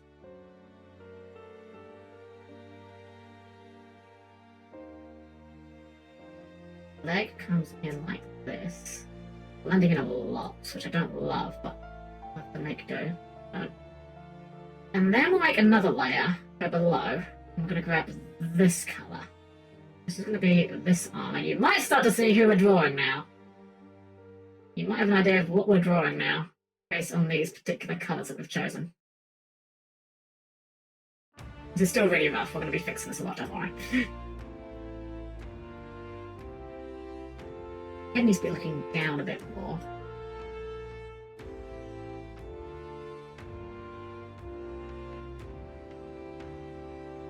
Head needs to be looking down at him. Probably get rid of this one now.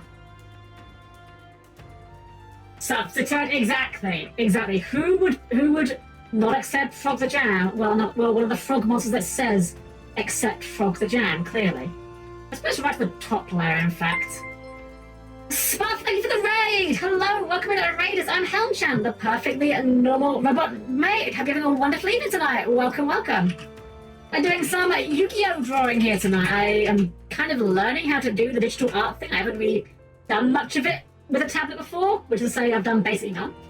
So I'm practicing with some of my favourite Yugioh monsters. Hope you're having a wonderful evening, and thank you for joining us tonight. We're getting close to where I'm happy with this, but we're kind of putting the figures, which is the hard part. Hello to you as well, Dung, Eon, Spuff, and Phenomenon, thank you for joining us tonight. If you enjoy the world's worst trading card game, Yu-Gi-Oh!, then you'll have a great time here. We do lots of Yu-Gi-Oh! Here on the channel. We also do platformers, we do RPGs, we do a bit of everything.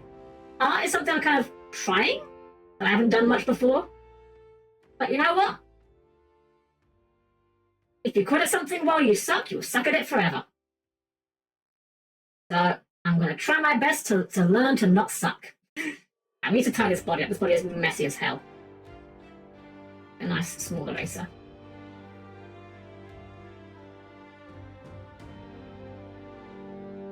Bring these lines up a little bit.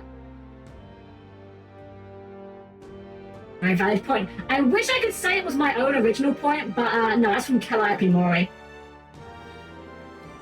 But it's a fantastic quote and one I'm trying to get better at living by.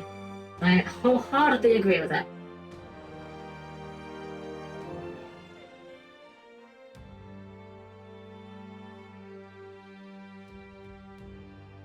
It doesn't matter too much if the feats aren't super accurate because they're not going to be that visible. But we do have to worry about the warts on the left limbs. Let's go and just put some warty protrusions on here. A Mori line? As far as I know, it's a Mori line. I've always heard it credited to her. I assume it is. I don't think the internet lied to me. Then again, the internet does have a tendency to lie about things, let's be honest. You really think someone would do that? Go on the internet and just tell lies? Wow, incredible. Yeah, here's why I knew we'd be struggling, actually drawing things that have anatomy. Frog the Jam's easy to draw, he's just a blob. He's just there. Frogs have limbs. Okay, I think we can go with something like that. There's actually a green on this. Like a green, it's got like tribal tats, what the heck? How did I never notice that?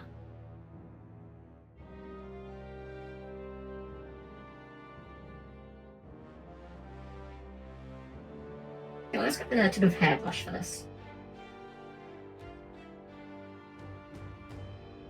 I guess they look like that. I mean, I can't really see much detail on them, to be honest. Barely even noticeable unless you look close. Going in there and tell people I'm not made of wood all the time. I mean, I see. Like that, is it? Yeah, I guess that's how they look. Looks weird, but I mean, the green is a half and half angel demon toad. It's gonna look weird. Let's get where's the airbrush? Airbrush, my beloved, come here. Start putting some. Actually, let's put the Alpha Protect. Oh, no, that's not what I want to do. The Alpha Protect on.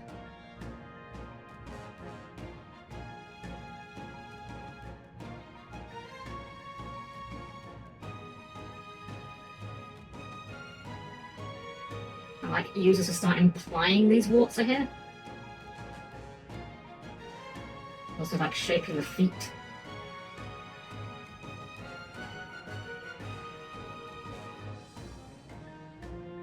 Actually, they're a lot smaller, the warts, now look at them. Let's get a more fine brush. It's too fine. 7? Let's try 10.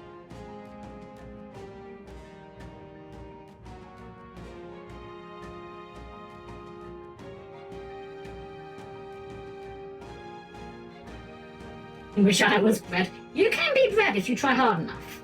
Never let anyone say you can't be bred. If you believe hard enough, you can become anything, including but not limited to true bred. I mean, I don't know what kind of life you have after that point, but you know, you can do it. I believe in you.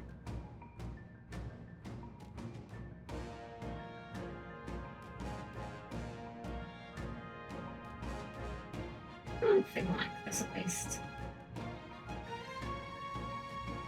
And then we'll use a darker colour just to kind of add the counterparts of these warps.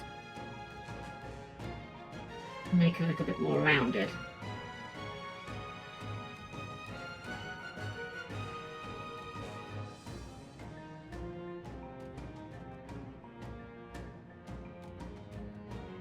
Okay, I think we've kind of gotten the effect I wanted, and it's not going to look perfect yet, but we're getting there.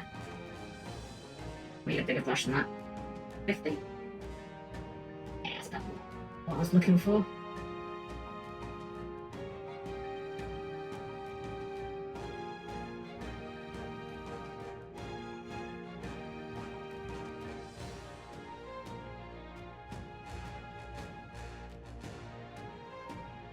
And I hate drawing fate. Time for Spuff to sleep. Enjoy your stream today. Of course, have a wonderful night's sleep, and thank you again for the raid. Really appreciate it. Really do appreciate it. Thank you so much.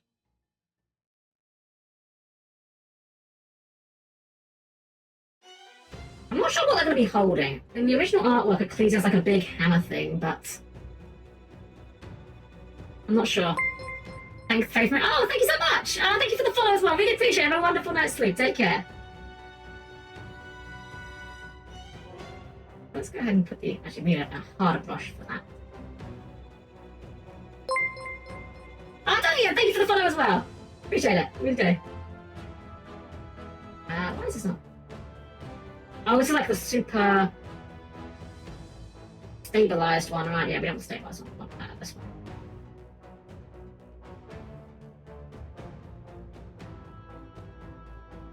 And a very thin pen with the eye.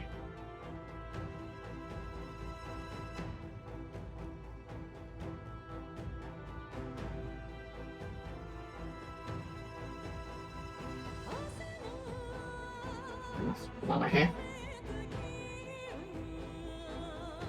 Where's our... where's the thing gone? There's my airbrush, there's my airbrush. So this is the soundtrack for Metaphor ReFantasio. I finished it like a couple of weeks ago, and the soundtrack's been living rent-free in my head. It's a really good game. The game's really good, but the soundtrack's like really good. I believe the soundtrack has technically got lyrics, but they're in Esperanto.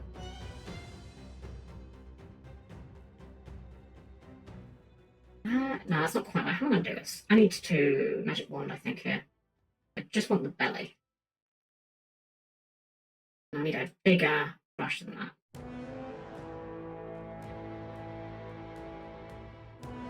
That might work. That kind of works. House didn't have to go so hard on the OST, but they did it for us. They did! It's a great OST. I mean, to be fair, even my least favourite games for Atlas, the one thing that you can never fault them of is they always deliver on the soundtrack. Got a bit more pink on this rather than just white. Even my least favourite Persona games, SMT games, none of them have got a bad soundtrack, I think. In fact, funnily enough, some of those games that I don't like that much, I actually really like the soundtrack. Strange Journey is a game I could not get into for the life of me. Tried, just couldn't click with that game. But man, the soundtrack is a winner. Absolute winner. Fantastic boss theme in particular. And a big brush, like a hundo. Darken you a bit more, because you're a bit too pale for what's meant to be like a almost pitch black frog. Also kind of blends it in a bit, which is quite handy. And get a brown. Belly, darken that more with that. Also, I really enjoy my time metaphor. My only grasp with the game overall is that, without going into details, because I wouldn't want to spoil it for anyone that hasn't finished it yet, is you get access to something near the end of the game that unfortunately, how do I put it? It alters the way you engage with the archetype system in a way that makes it a little bit... It's a bit unfortunate, shall we say. It's a bit centralizing. Like, a best strategy arises, put it that way. You know what, I think we want to just re-magic wand that with a bit more elements for the boost. That'll do.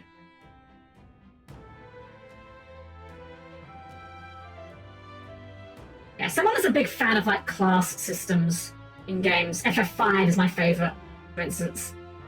It's a bit of a shame when you get a game that has a really good class system, and then in the end game you get access to a best class. At that point it's like, well, that's cool and all, but now I have no reason to engage with the rest of the system. At this point, like, the game has told me, no, we're doing this now, and that's the only way you're going to be doing it, unless you want to be holding yourself back.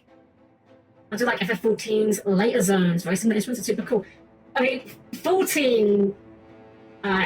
so full disclosure, Faye, I am a big 14 nerd. I have been 14 pilled since Realm Reborn. I am unfortunately part of the Dawn Trail is Yawn Trail Brigade.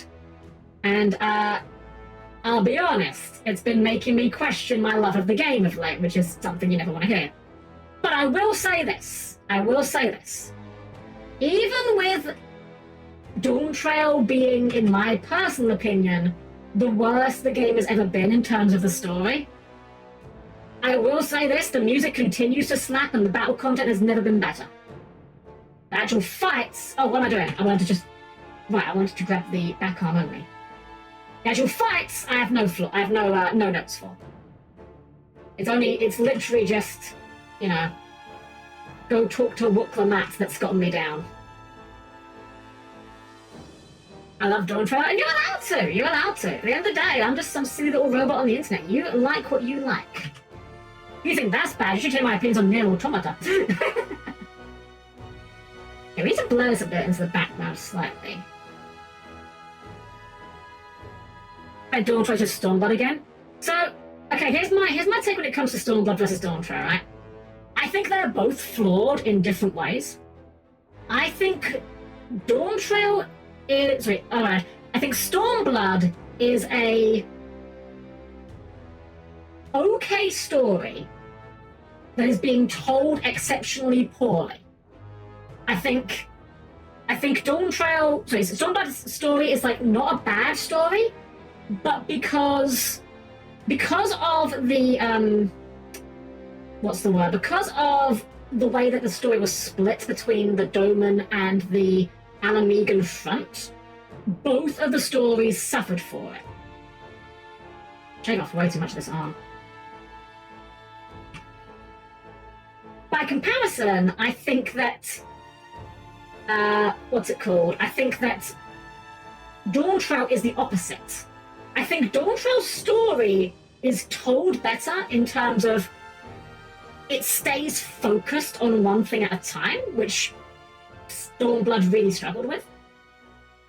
But I think the story that is being told through that mechanism is worse than the one we were getting for Stormblood, if that makes sense. Don't get me wrong, Stormblood is still, like, up there as, like, my least favourite expansion. If you'd asked me before Dawn Trail came out, it would have been Stormblood 9 times out of 10.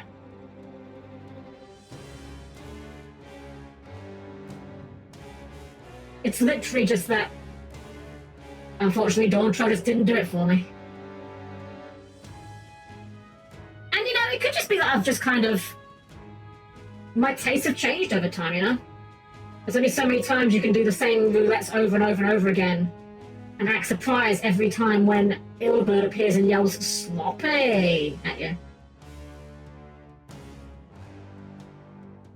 I'll get this arm looking how I want it, but I think it looks probably fine. It's probably fine. Put some work on this leg. This leg of leggings.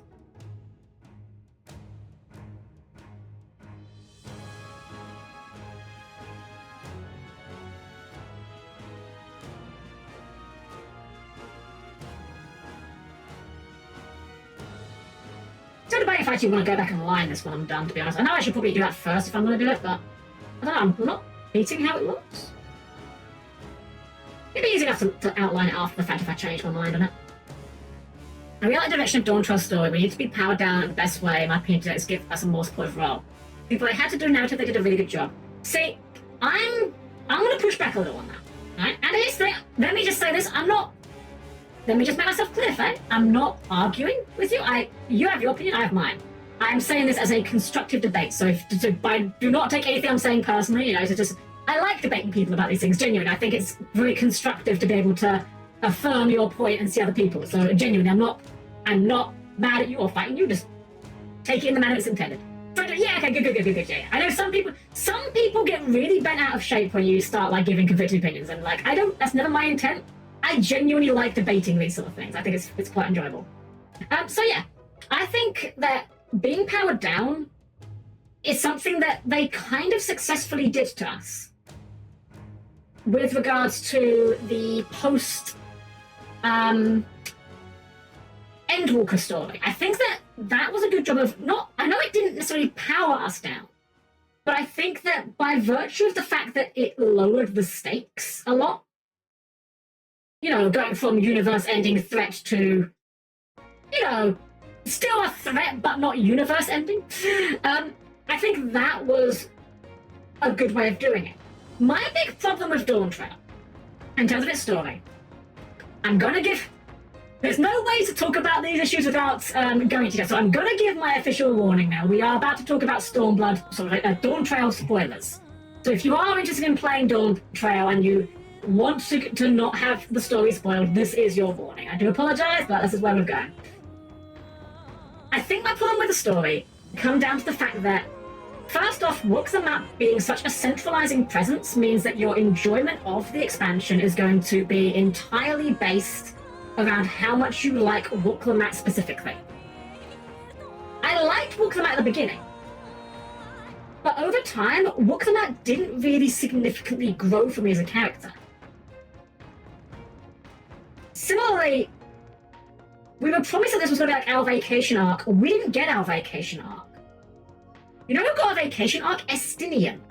Estinian literally shows up at like level 87 or something and basically says, hey, how are you guys doing? I just went and fought this big old monster. The locals loved it. Anyway, I'll see you guys later. I'm going to go kill more things. He's having the vacation arc. We're having... Oh, what do they call it? One of my friends mentioned this, and it's like the perfect explanation for it.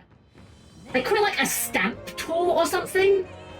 Apparently, it's a thing in Japan where like you go to somewhere on vacation, and they'll give you like, oh no, the ads! Oh no! I apologize. I'm gonna keep rambling because I can't shut myself up. What can I say? But like the idea is you go somewhere and they'll give you like a sticker card, and the idea is you're meant to fill it. Okay, yeah, this guy, we definitely need outlines. This guy does not look good without outlines. Let's make a new layer and start outlining him. Because yeah, this guy really is crying for some outlines, and I think that's gonna help a lot.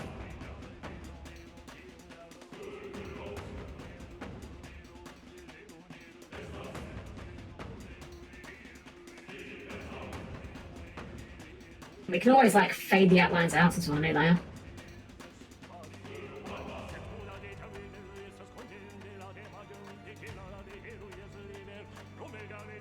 Okay, if I suppose that don't. No, go ahead, Joker. We are in a Dawntrail spoiler zone at this point. If you want to spoil it, go ahead. Back from the ads. Welcome back.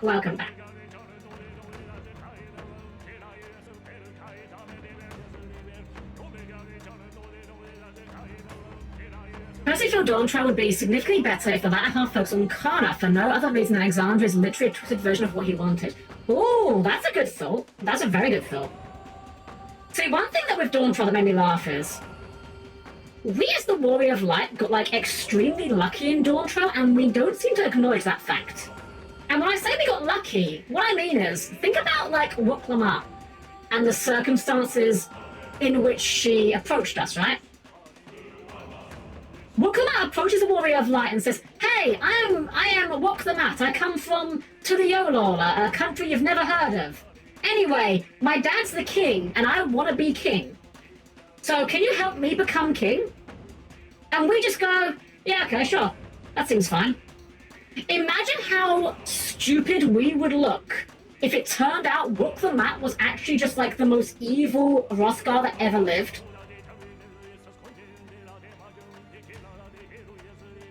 Like, we really lucked out that Woklamat was trustworthy, because there's a world where she was like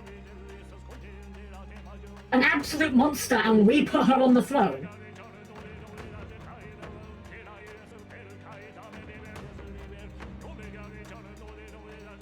So Aljar came to ask us for help and said, "Yeah, exactly, imagine that. A bit of Dawn Trail happens easy after the 99 trial." Gosh, there is a lot of things you could be referring to there, in my opinion, so you may need to narrow that down just a smidge.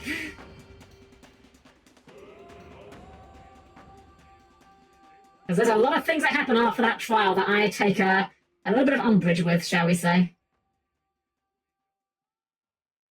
Story was scaled down. We were having a nice time without world-ending danger. Okay, see, here's the thing. I think Dawn Trail should have been focused entirely around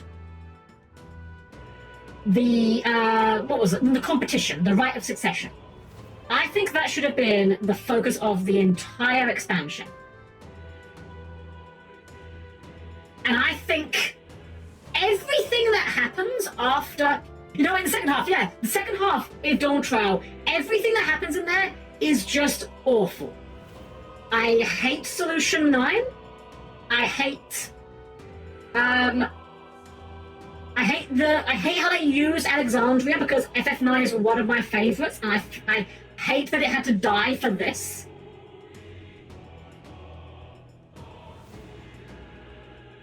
I hate what was the area called?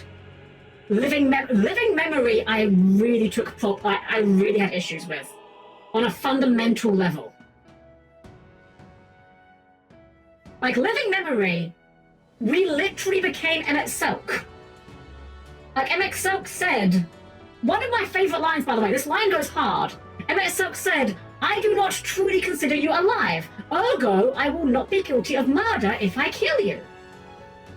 And then the Warrior of Light just said, "Well, you guys don't consider yourselves alive, so I'm not guilty of murder if I kill you." It feels so counterintuitive to everything that we built up to and up to this point, and it feels like wildly out of character. I know the Warrior of Light doesn't really have like an established character per se. Also, I have no idea how these lines are going to look when we're done. They might look off when I might just redo them, but I wanted to try this brush out because it looks really cool. Not gonna lie, I literally entirely forgot Living Memory existed, which, yeah, it's not a good thing. It's awful. It's tremendously awful. Also, the entirety of Solution 9 and everything it represents creates huge issues for the setting. Now, I'm gonna look like a hypocrite here, because I said earlier that my favorite thing when it comes to settings is I love modern fantasy. So you might think, Helm, you must surely love Solution 9, right? Because it's literally modern fantasy, just like what you wanted. I like it when it's the whole setting. I wouldn't want to go to, like, the Knights of the Round Table and be like, "Hey guys, check out my Nokia." No, that's bad. I hate that. That's awful. I think the Second Life-ification of FF14 is the worst thing that's ever happened to it. Mod beasts have a lot to answer for in terms of ruining the aesthetic of FF14. Like, back when in, say, Realm Reborn, back when we had the Ironworks gear, and that was the most modern-looking gear in the game, it worked because it being sort of like sci-fi-ish gear worked as, being out of place and unusual. Solution 9 just, like, raises so many questions about what's going to happen? If Solution 9 remains in the setting, the entire setting is just fucked. As someone that, like, gave a shit about FF14's lore and setting, Solution 9 just feels like a gigantic slap in the face. What's the point of having an Encyclopedia Eorzea when the entire... I have the first two, by the way. I never bought the third one. But what's the point of having the Encyclopedia Eorzea when the entire contents of that book are now made irrelevant because Solution 9 exists and is just better than anything we could ever produce? What's the point of the Garland Ironworks when Electrope's power is limitless? Even though its limits seem to be confined to making exactly a big gun and a pair of wings and a clone. Okay, I'm clowning on that point. That's not a legitimate point. That's not legit criticism. But you guys get what I'm saying here, surely, right? Heck, I am on Balmung. Now, you can make your jokes about it, you know, haha, Balmung, ERP, Lamau, XD. I'm an old school Balmung, though, I'll have you know. This is the wrong layer. That explains why it's not drawing how I want to draw. I'm old school Balmung. I was on Balmung before world visiting was a thing.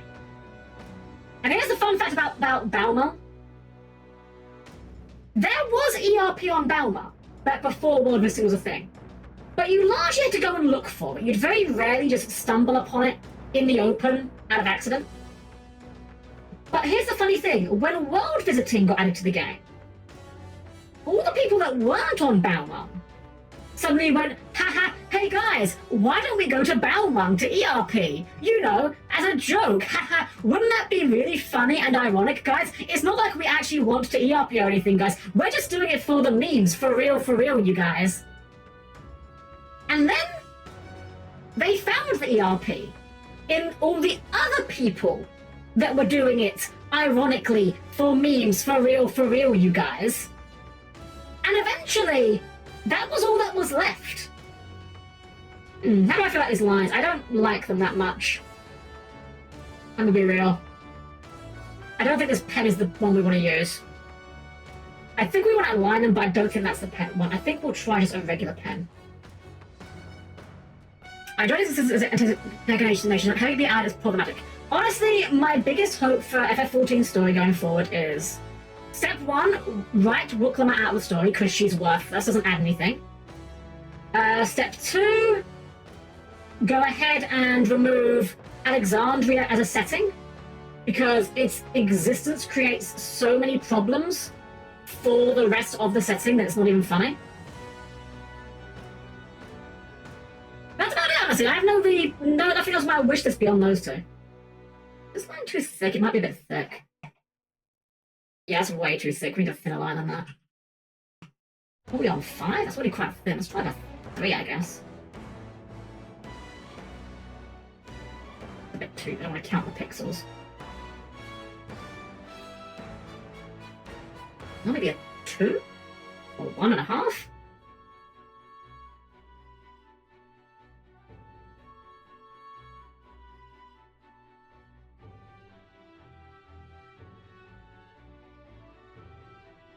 Let me just eschew the line work entirely.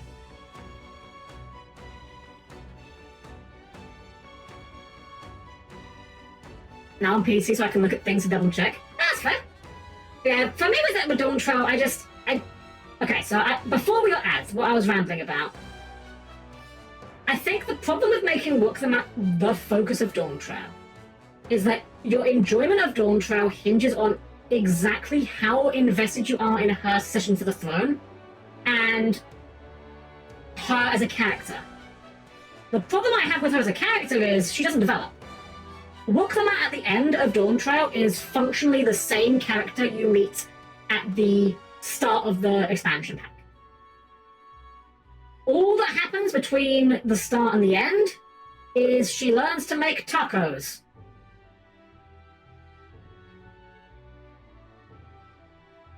And how to catch a llama. The problem I had with Dawn Trail, Dawn Trail in the first half can best be summarized as it wasn't that. The problem was it wasn't our vacation arc. We weren't doing anything there.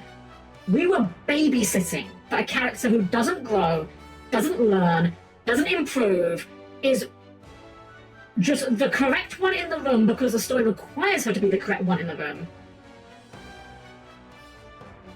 And that's about it. Rook the Mat at no point is proven wrong. Like, Rook the Mat never says, oh no, that was wrong of me. I made a mistake. I shouldn't have done that. Oh gosh, I've caused us trouble. Now, I don't know how Guy's lining's looking. I might just not line it. I think we're just going to not line it. I think we're just going to go without it. We can just put some more shade on the outside to kind of do like fake lining. I'm just liking how it looks. I probably should have drawn it first and then filled it. That's my bad. Not even probably, I definitely should have, but it's fine. Get the old airbrush back out. Oops.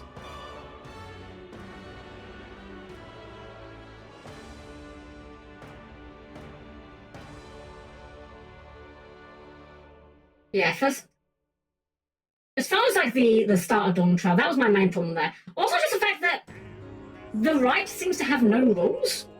Like, people just try and kill each other, and that's fine. Like, that feels like the bare minimum as far as like a rule set should go. Bro just releases Valagar-Manda, and everyone's like, "Oh bother, that's annoying." Oh, whoops. I do feel like Valagar-Manda kind of was a bit underwhelming as well, but I think that's an issue that's less of a storytelling thing and more of just... I think that Valagar-Manda suffers from the same problem as... What's the name of that other boss I'm thinking of? Bismarck! Suffers from Bismarck. Bismarck and Valagar-Manda both suffer from being primals that don't talk. And that just makes them immediately less interesting than primals that do talk, I think. Valagar-Manda doesn't have a personality, he's just a big creature for you to fight.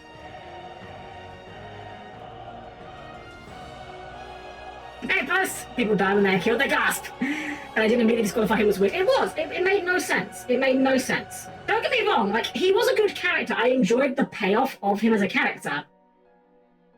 But nothing about his involvement made any degree of sense to me.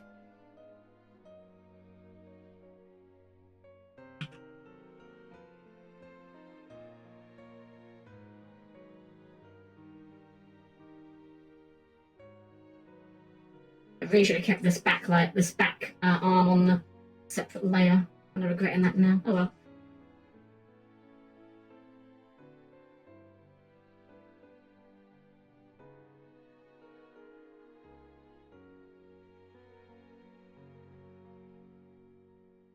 Saturated that.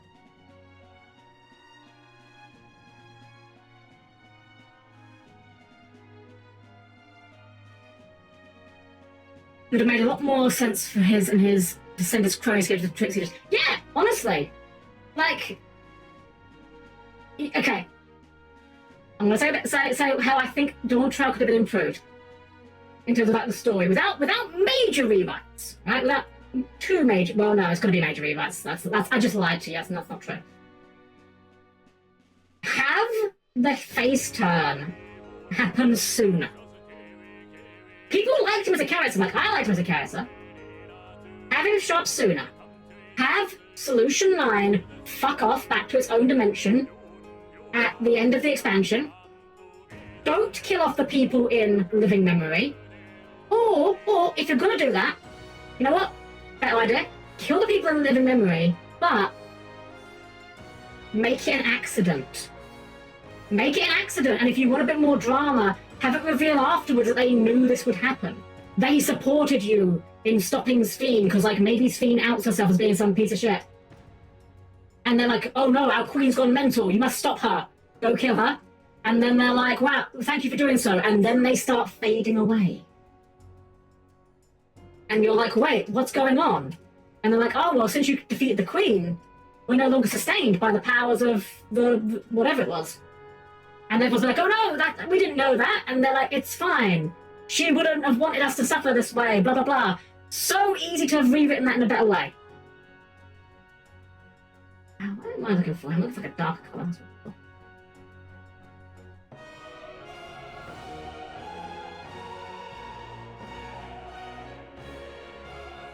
And this fog is really giving me trouble. I think they're kind of there, almost, although we have to actually do the wings, which I'm definitely doing a new layer.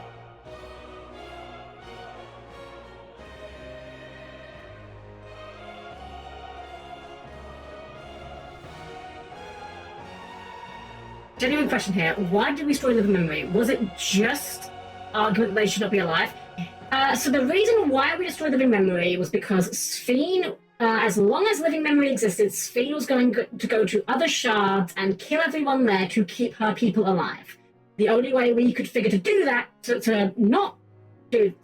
have her going around, would be to turn off the power to get into her central core, and that would allow us to fight her, or something like that.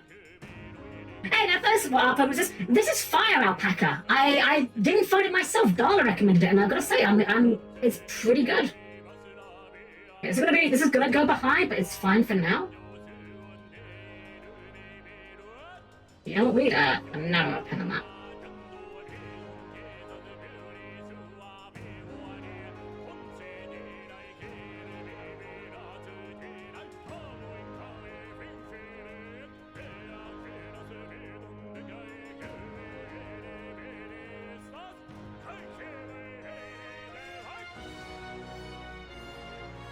Bit darker than that.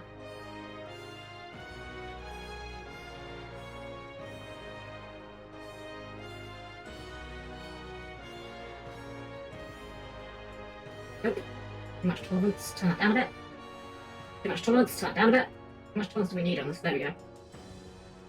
Not much at all, apparently.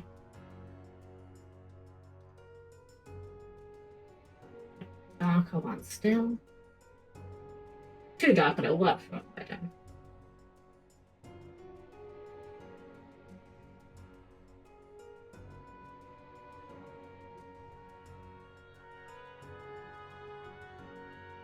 Now getting Clip Studio pairs on sale. Oh, nice! I mean, this one was free, so I really can't argue about the price. But no, that's fair. I've heard other people using Clip Studio Paint, so I'm sure it's a good one.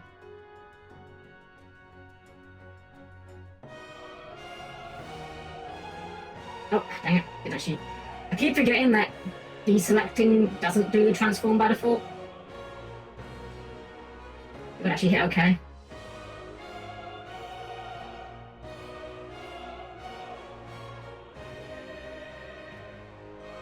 Go ahead and just focus exactly on the whites. That's not the creamy ones. Okay, I'm gonna add the creamy one here. Get ourselves a airbrush. A little smaller airbrush, I think. That's small, 30. That'll work. So okay, let's ruin it because I had a Wall of Revealing Light. Oh my god, that on that. God. Stun player's gonna stun player, I guess. You can take the runic out of the stun player, but you can't take the stun player out of the runic or something. That sounded a lot better in my head. Pretend I said something far cleverer. Like, at that point, why should we not apply brute force to destroy the central core specifically, or just cut off the power to that section instead? Honestly, the problem there, Faye, is you're using logic, which is something that the Dawn Trail story writers did not use. That's the problem with what you're proposing.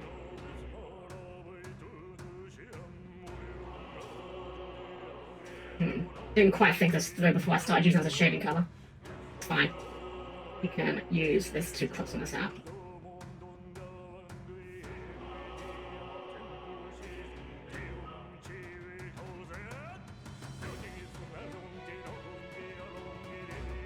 So I've got to say, one thing I love with this soundtrack is, like, I didn't think I would, but it really grew on me, is I love the Buddhist monk just going ham on the vocals. Unironically, it's actually fantastic.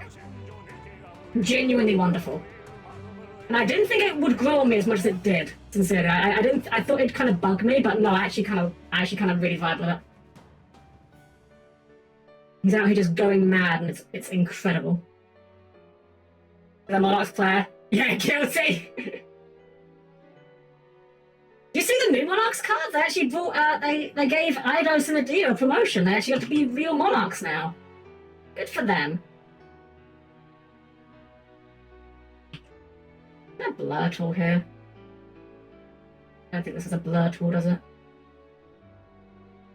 It'll get really handy right about now. Actually, is there a blur tool? Hold on.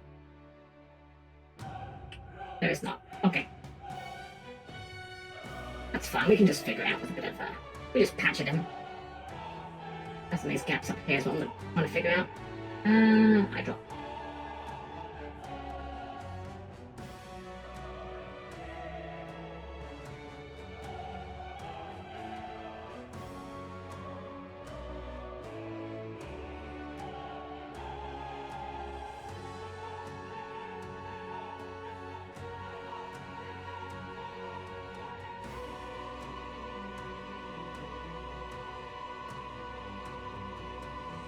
This is why if I was smart, what I should have done is outline these feather shapes with 3 completely different colours. And then shade them, but it's fine. It's fine, probably.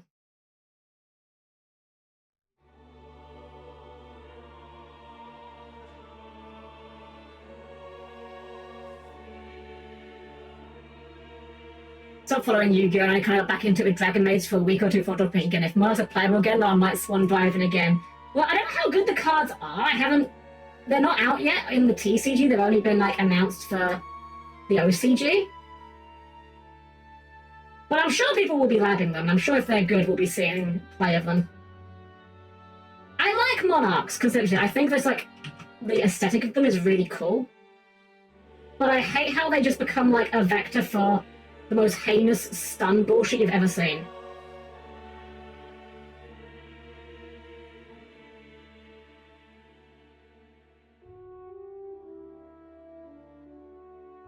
Just becomes like Majesty Fiend or Domain Turbo. Like, oh boy, you got a skill drain. Yippee.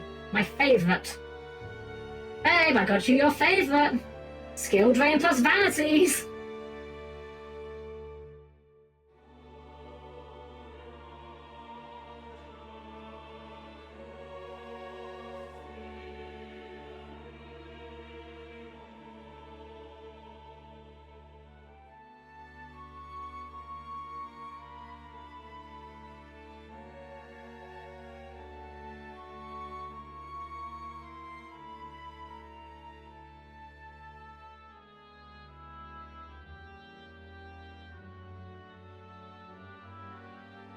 These wings admit they've not come out as good as I was hoping, but it's fine. A bigger brush. Bigger brushes hide more sins. Actually, that is kind of getting what I was wanting out of it, so that is actually not even a lie.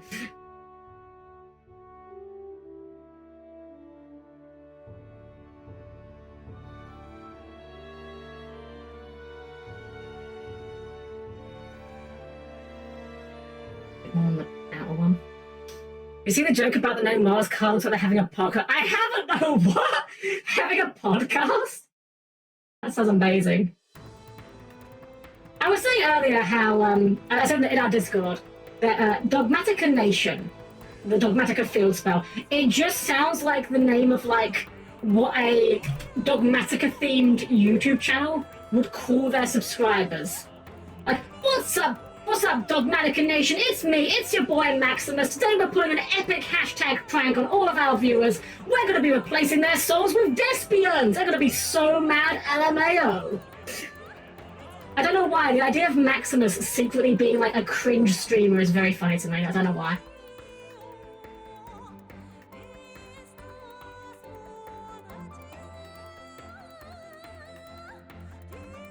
The Goat Format Podcast. Okay, that one's actually looking okay now. I'm okay with how that looks. Now we just need to do the other one, which will be on the front layer, because it's closer to us. Which means we get to hide a lot of the details, so that's always fun. We get to cheat. That's down over this. No, I'm just going to draw it with the airbrush, fuck it. People. Actually, hold on. What if we go for bold airbrush instead? That's probably better. No, that's not better. Doesn't do what I want to do. Okay. It's fine. Need a different brush for this though, I think. You know what? Pen and pressure will be correct here. Actually, it could go this way, couldn't it? Probably should go this way. You know what? We'll do that. We'll use the airbrush again. I like airbrush. What can I say? Airbrush hides a lot of sins. It doesn't hide where the bodies are hidden, but you know, it hides a lot of sins.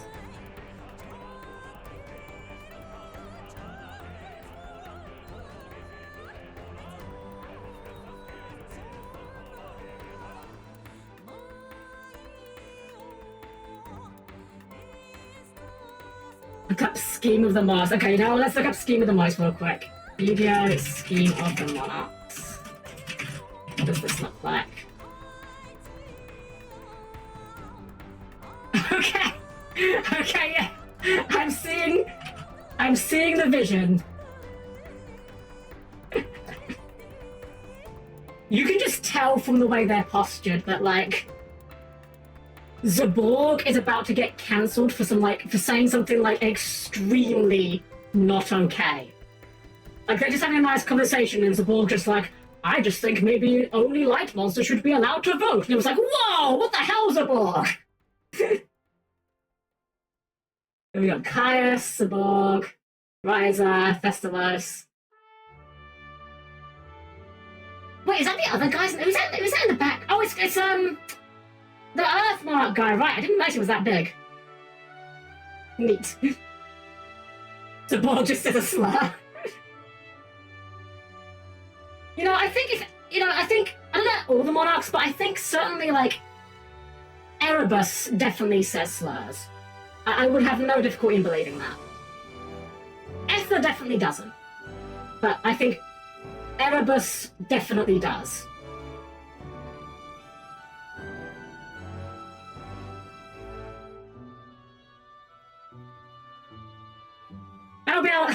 There's a stream. Whoops. Ranking Yu-Gi-Oh! Cards by which ones say slurs. Yay! Nice cheerful topic. Funnily enough, Keyskill definitely does. I don't know why, I just think Keyskill definitely says like really bad things on stream and then has to backpedal on them immediately. I don't know why. I'm not proud of her for it. I'm just saying, I get that vibe. If either of the Dive Twins says things that would get them cancelled, it would be her.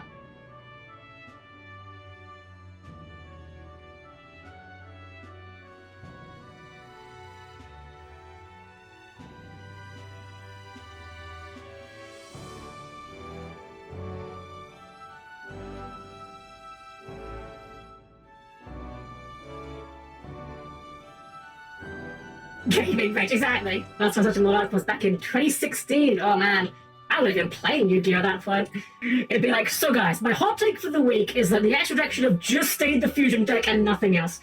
See, the thing is, Zordon, I think that a significant number of people would not even consider that a hot take. I think a significant amount of people would actually agree with that wholeheartedly. I'm not among them. I'm not. Don't count me among that number. But I feel like there's a good number of Yu-Gi boomers that would be like, yeah, for real, he's spitting facts. And that's how Zaborg gets himself elected President of the United States. It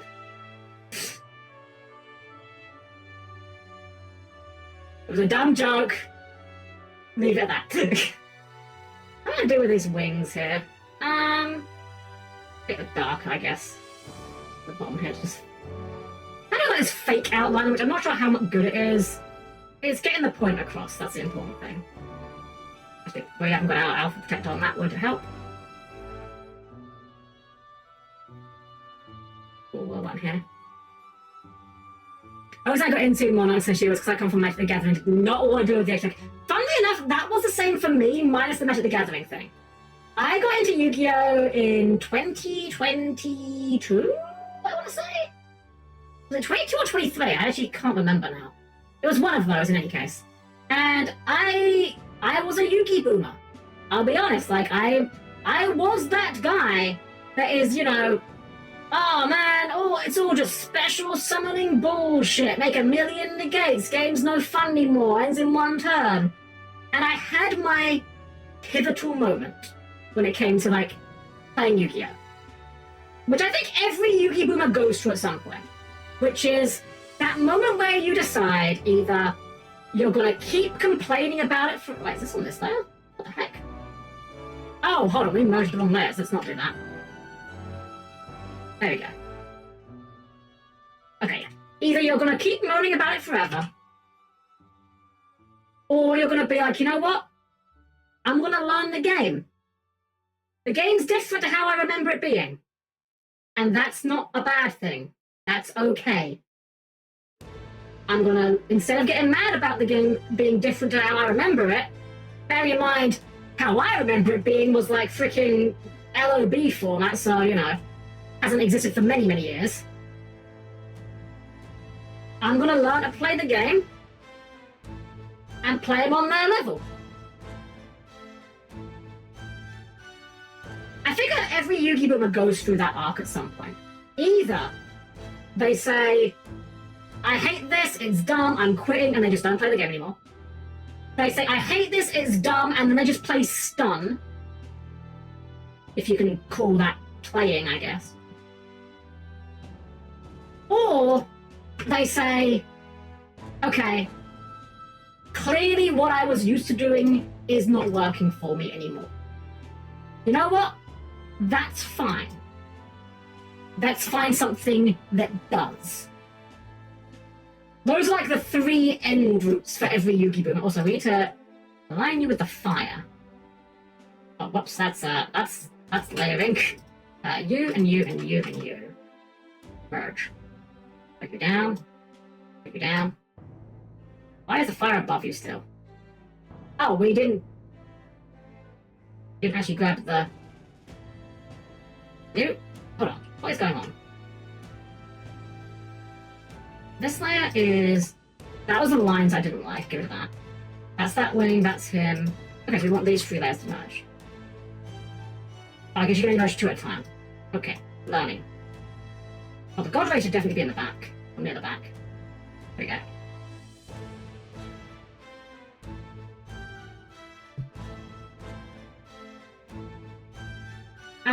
Okay.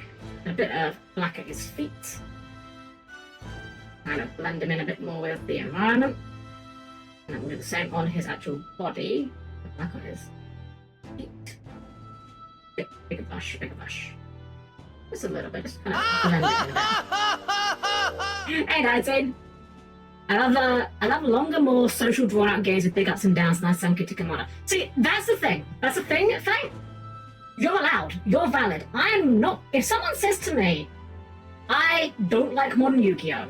I don't like how fast the game has become. I don't think it's for me anymore. If someone says that to me, my response is, okay, fair enough. I can certainly see how you would come to that conclusion, yeah. It's the people that don't like modern Yu-Gi-Oh! But insist of just playing it and complaining about modern Yu-Gi-Oh! Even though they're not being forced to play modern Yu-Gi-Oh! Like, there's a million things you can do that are not playing modern Yu-Gi-Oh! You haven't got to do it. Also, I just noticed like this boil kind of malformed itself. Let's fix that. That was on. That's the thing that I don't get. I don't get people that very clearly don't like modern Yu-Gi-Oh!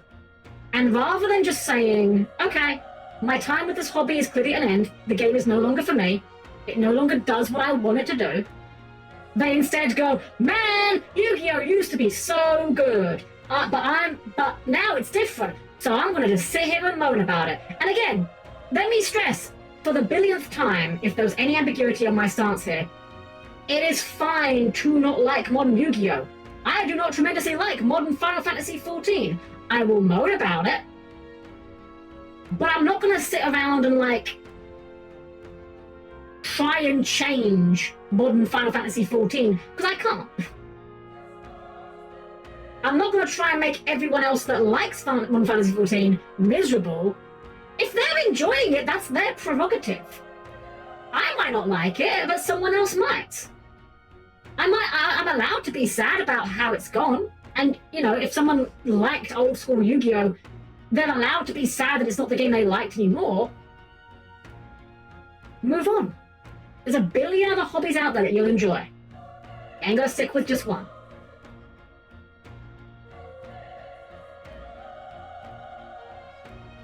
Case in point, exactly, yeah. Exactly.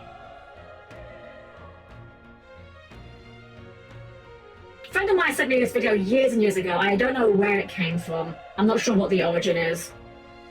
But it's a good message that everyone could stand to learn. Which is a little ditty, a little song. And it just goes, it's okay to not like things. It's okay, but don't be a dick about it. It's okay to not like things. Don't be a dick about the things you don't like.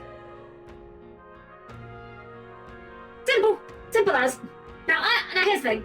I might occasionally clown around a bit and like act like I'm super mad or butthurt about a game for comedic effect, or go on a rant to try and be funny. Emphasis on the word try. I will never claim to be funny. I can only claim to attempt to be.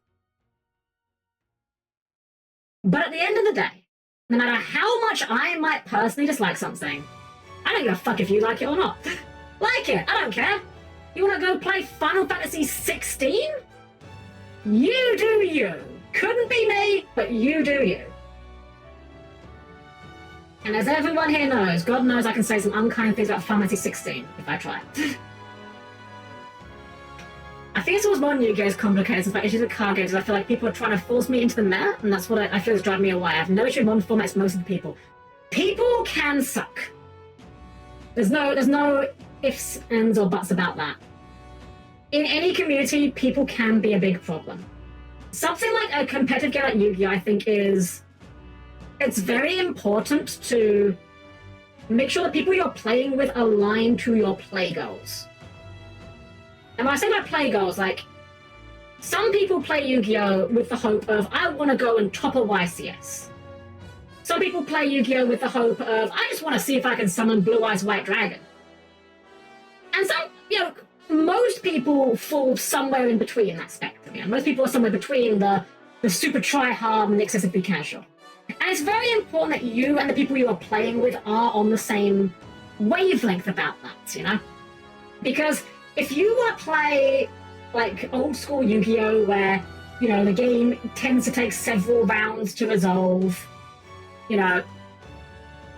normal summon one monster and pass was considered like a big play, there are definitely people that would still be interested in that kind of game with you, but you need to acknowledge that you are playing non-standard at that point, and it's not reasonable to expect anyone else to play that way around you.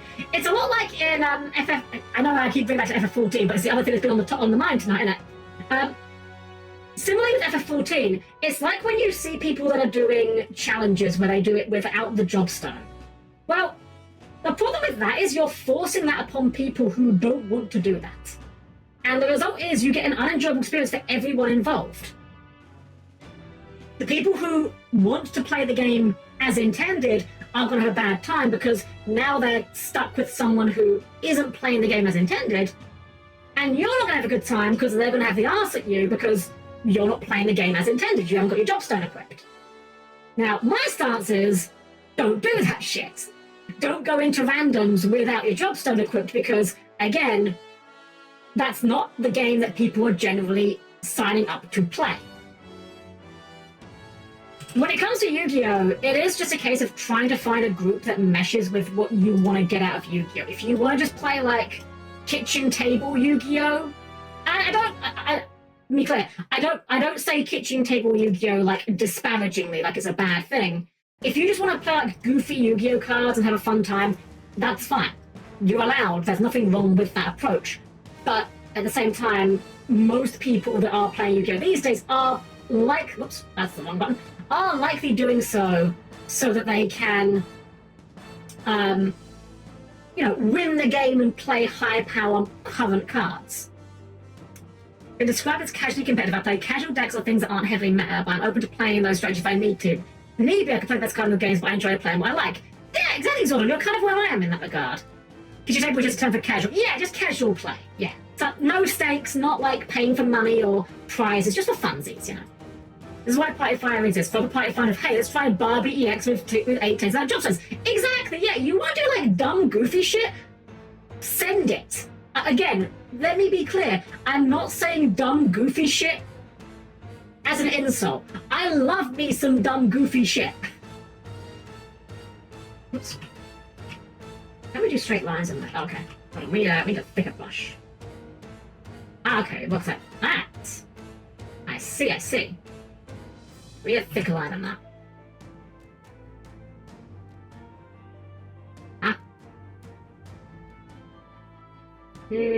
No, we need one that's not going to be as obvious, I think. A bit harder edges. You know what? The pen's probably what we want here. 50? 40? That'll do us.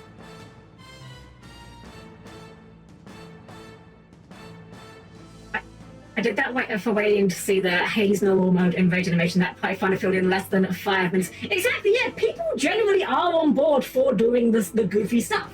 It's just important that you're doing it with people who sign up for it. Exactly. Okay, what we're gonna do is we're gonna do the weapon here. I'm gonna do this, but we're gonna do it like separate and then come. Oops. Hang it. Right. Need to actually confirm the transformation. There we go. And then we're gonna like put it in place. So for this, I'm actually doing a new reference because we're done with this. Okay. Do you have 5 pieces of Frog the Jam? I have a total of 9 copies of Frog the Jam, I'll have you know. I have 3 copies of Frog the Jam, the common printing from the McDonald's promo. I have 3 copies of the original super rare printing when it was released in Japan. And 3 copies of the secret rare printing that they released for him last year for my birthday. It was for my birthday for no other reason. It was very kind of John Konami to do so, honestly. I don't know why I was so blessed, but you know what? We take those. You know what, actually? Hold on. We want to do symmetry here. We want to do it like... Here, we do it like this to get this shape though correct.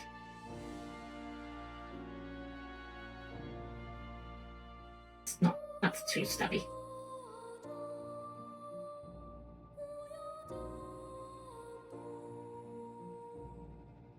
Nope.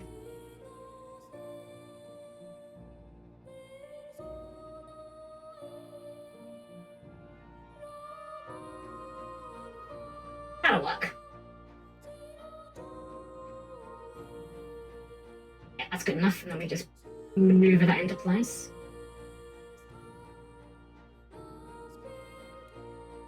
It's kind of around here. Actually, it's quite a bit longer. Out there.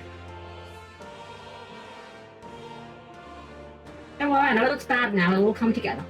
Hopefully. I hope. I pray. Rage. Oh, that's not where that wanted to go. Oh, I've got symmetry salon, right, that would do it. No symmetry.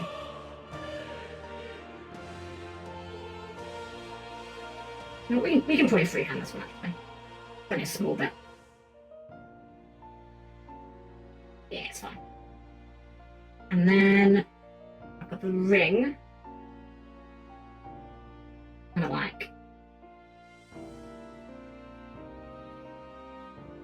this. Actually, you know what? Let's make this another layer. Ring goes like this. Not straight enough. You know what? We should do symmetry again here. Is it this one? Yes.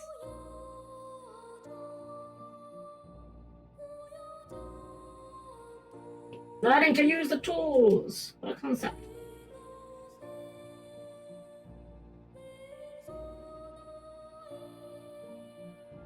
And then, what we do is we will duplicate this layer, and then we'll flip this, like this, and that will be the back side of the ring, you see? If I didn't do the thing.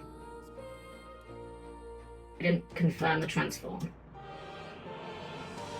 And then we give that a darker fill. You see what we're doing here? You see how it's coming together? Kind of, sort of, almost. Kind of. unfortunately, we did do the dumb thing of not putting these in the same place. Alright, we can do it like this. Like that, and there we go. We get the ring, kind of. Sort of works.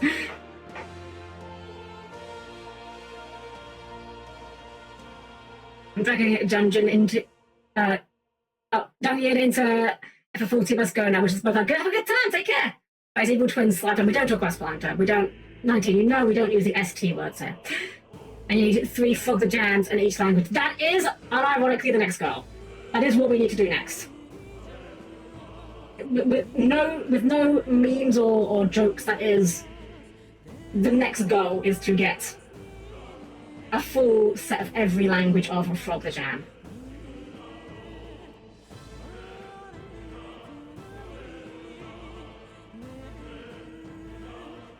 Although, sadly, you strictly speaking can't. The reason being is that Frogmatika was not called Frogmatika in any other region. So, the Spanish printing, for example, only knows it as, well, the other name. I'm going to call it that. You can call that Frogmatika.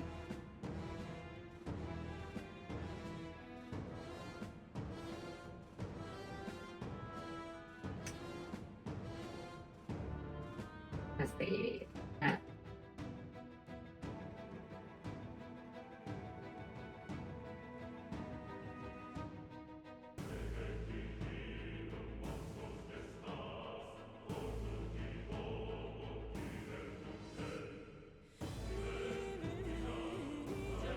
Sapo Viscoso, exactly. Hell no, you get a question. What do you think of because of a bust-up blader deck? Oh, branded bust-up blader. I can see it working. I could potentially see some synergy there, perhaps. I'm not the most familiar with the bust-up blader cards and exactly what they say, so it might.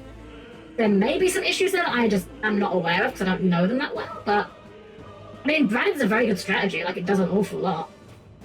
Branded grind game is kind of a bit bonkers, not gonna lie.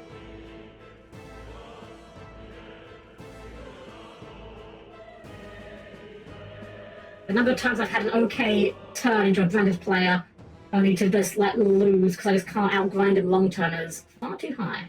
Far too high indeed.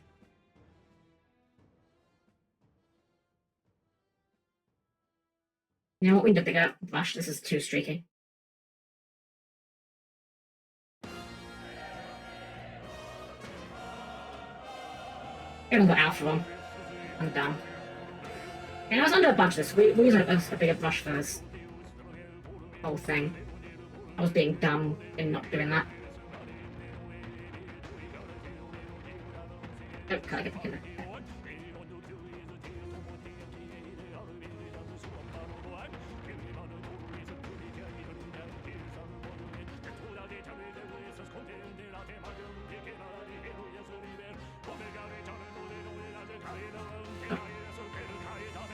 I do just never get tired of hearing this like guy just go off with the chanting. I don't know, it's just really satisfying to listen to.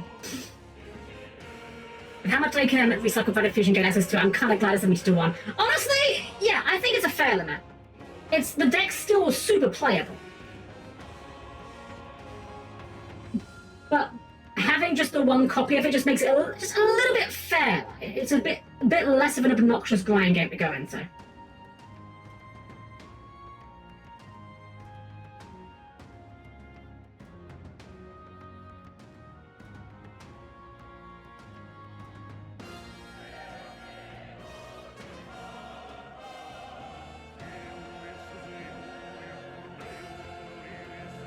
Can we remove the symmetry line? I don't think so. We did this though.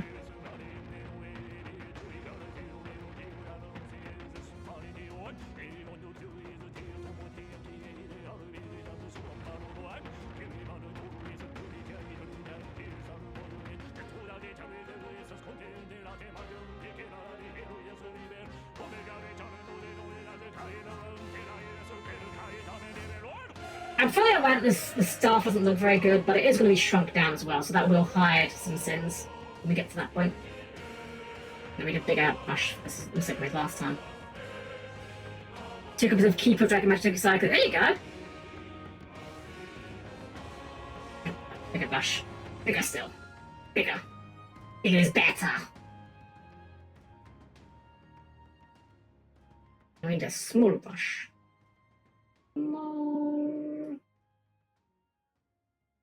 We haven't got alpha on. Fuck. Keep forgetting to turn my alpha protection on. I was like, a euphemism for something, it's not.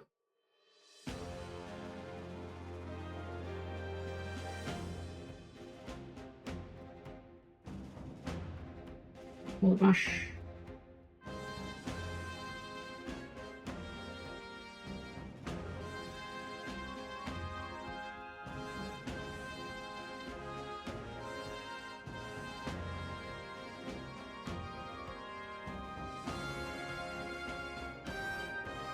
Good enough. I ain't gotta be perfect. We're just doing this for funsies. Not like it's a commission or anything. God, imagine doing commissions couldn't be me. Well, enough of myself without having other people be hard on me.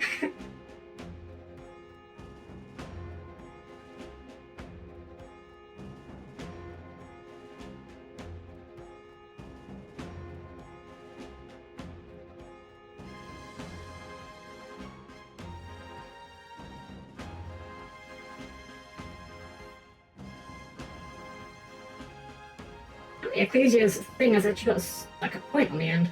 Spearhead.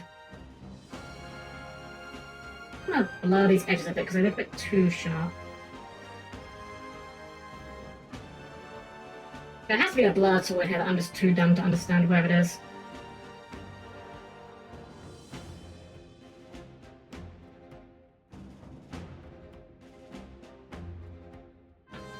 We'll leave it like that. They'll blur a bit when we shrink a bit. Nearly done with the staff. Let's go ahead and shrink and combine the whole thing. No, that's the wrong layer. There we go. Oh, I didn't actually do the spear, but that's fine, we can do that.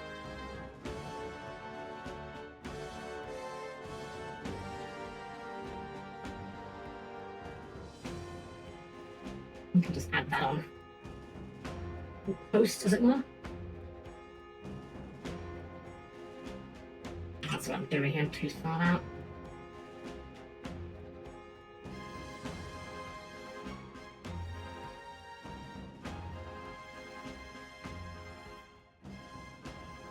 This has definitely been a lesson, though. That lesson being, do your fucking line art first. I mean, it sounds like obvious in hindsight, but, you know, I thought I'd try something fancy. I think it works for the background. I think for the background it worked, but I think for the subjects in the front, I think the line art probably would have helped a lot.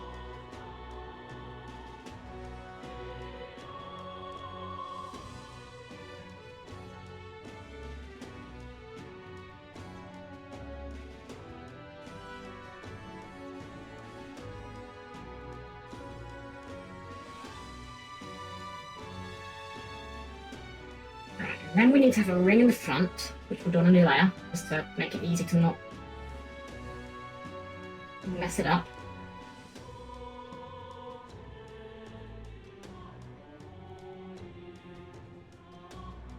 Two.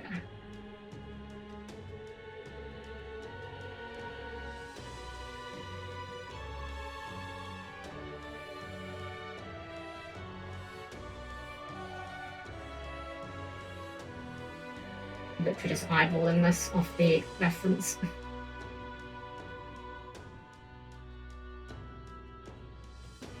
Thankfully, this piece is going to be hidden because we have this big glowing yellow sigil on the front.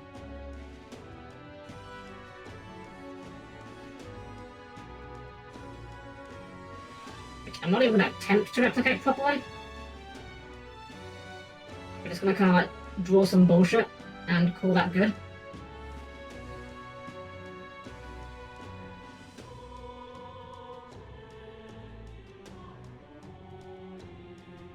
I have no idea if there's any sort of reference for this sigil or not, but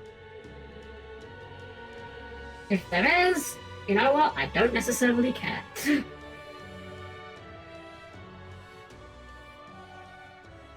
Don't worry, the positioning will be fixing that.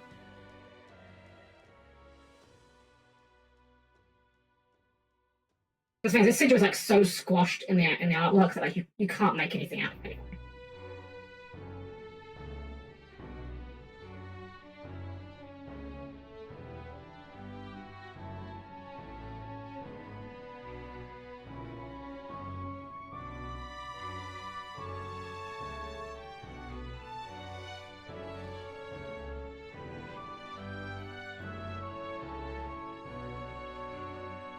So here's what we do. Now we grab the free transform, and now we can futz around with it like this.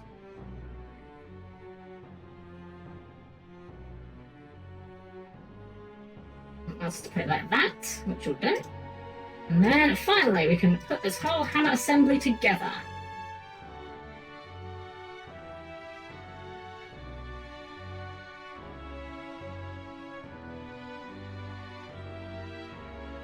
Oh no, a bit more aggressive than I intended, I'm not gonna lie. You know what, we can move Frogmatika a little bit.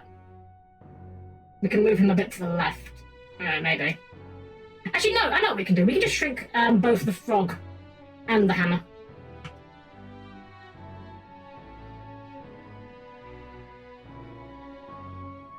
Shrink him a little bit more.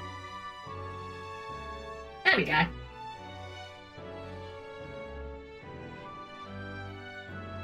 And then we can put the hammer into its hand.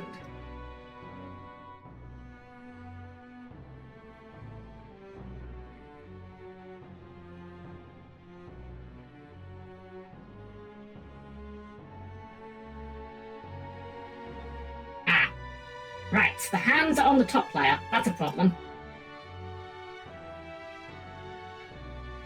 Alright, well this is what we want to do. Now we're going to have to... We'll duplicate this for safety, just in case. We're going to have to erase out parts of the artwork here. So my name is Frogmatika Clash. Yes, that's exactly what... That was exactly what I was going to call it. It was going to be Frogmatika. Frogmatika is the hero of the Frogmatika story.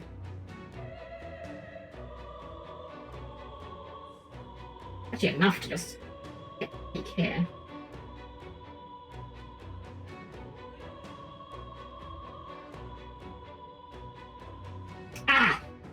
But then the wings. Okay. Right, I forgot to cut the wings off. It's fine. It's fine. We can fix it. We can fix it. It goes this, and this. We just slide them over to the left. There we go. Fixed. Same brain cells, exactly. Is that okay? Let's do a little bit more on that hammer to get that a little bit more nice looking. It's a bit crap right now.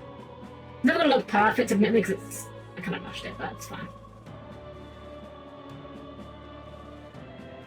Darker than that.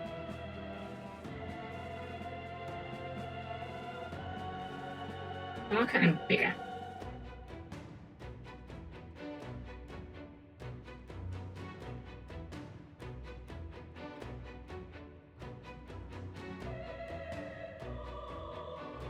That's the wrong layer, isn't it?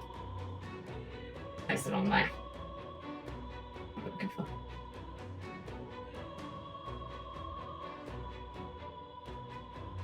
Oh, that's what's going on. We didn't have to fucking...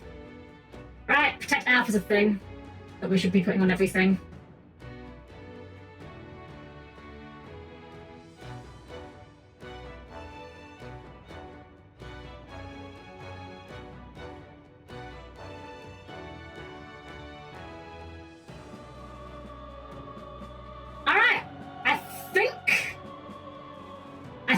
I'm gonna call it done.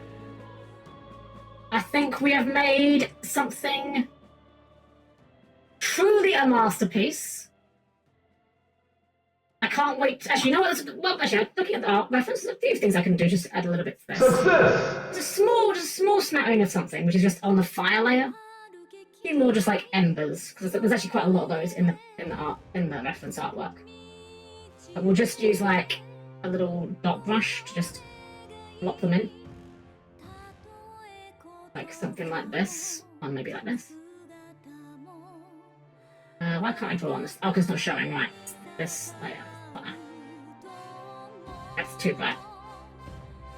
Oh. You know, maybe we do need an airbrush here. because it gets the fading on it. Airbrush can fade in it now. Ah, that's that. Okay, that's not what I'm looking for.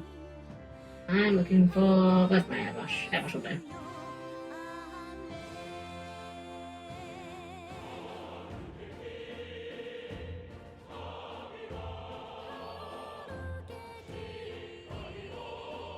Just a few of these.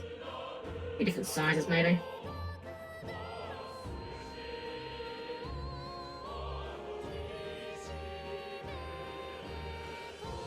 But also a few in black because of the ashes.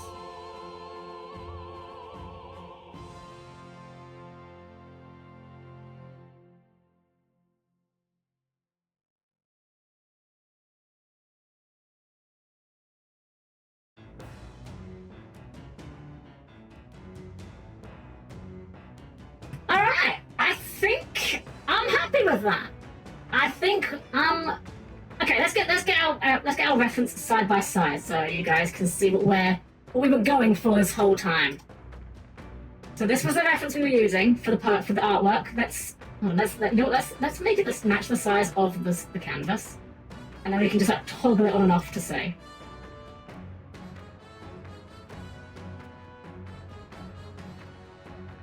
All right, dodge from the center in this program.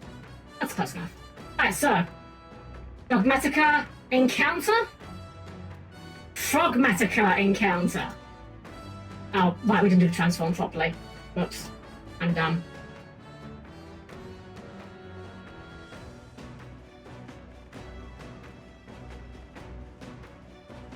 Dang it! How do I do this? Not just this. Okay, it's just this. Transform. Oh. No, that kind of works. We just drag the corners. There we go. Good enough. Close up. It's slightly distorted, but it's fine. It's fine. So, Frogmatika encounter. Frogmatika encounter. I think it's not bad. The background's a bit blurrier. Their background's a lot sharper. I was squinting it a little while, but I think it's good enough. I've definitely learned a lot doing this, though. That's the thing. Like, we've learned a few things. We should definitely outline our things first, and then fill them in. That's a big learning point. But I'm happy with it. That looks great. It is good, thank you. Is Albaz a bad guy? No, Albaz is a good guy. The Dogmatikas are the bad guys. That's the thing, like, in the context of the story, at this point in the story, Albaz just fell from the sky, and they're just like, what the fuck is going on here? That's why Cleese is here to investigate. Alright, well, cool, that's good. I think I might wrap up here, guys. I had a lot of fun drawing tonight, and I definitely plan on doing some more art in the future. But I don't want to keep pushing. I don't want to push myself any further tonight. Not that I've done like too much. But I'd rather end on, as I always say, I like to end on something positive, and I think this is something certainly very positive. Certainly better than our attempt at drawing a bunch of Yu-Gi-Oh! Goobers from memory. Probably won't be saving these ones, but that's fine. I had a lot of fun with that. So let's see who's online that we can do a little raid into, shall we? We'll call it there. A little bit of a short one tonight, although we did start later because of daylight savings time being daylight savings time, so it kind of works out our normal time. So please keep your arms, legs, and various body parts clear the closing doors, and I'll see you by our chat screen in just a sec. Alright everyone, well, thank you all for joining me here tonight. I hope you guys had fun. I genuinely had a good time with it, and I might do some more of this in the future. I want to get better. While I'm very happy with our Frogmatika encounter results, I think I can do better. And that's not a bad thing. Like, you know, you should always strive to improve. I mean, certainly with where I'm at, I've definitely got lots of room for improvement, that's for sure. But hey, that's not a bad thing. Not a bad thing at all. Alright, let's have a look, see who's online that we can do a little raid off into, shall we? Let's see. Oh, you know what? Let's go from one bit of chillness to another, because looks like Caladori is doing a just chatting stream, and we like Callie. If you love robots, you'll love Callie, because she's also a robot.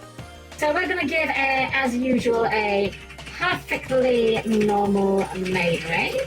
And as always, if you are not subscribed, you can do a heart, you can do a smiley face. That's all I ask, is do something nice. If you are new here, we do have a Discord. We put our stream up, our stream details there first every week. So if you'd like to know what we're doing and when we're going live, it's the best way to keep in touch. Otherwise, that'll do us for the night, guys. So have a wonderful rest of your evening. One, give some love to Callie when you get over there. Be good. Remember, you're representing me.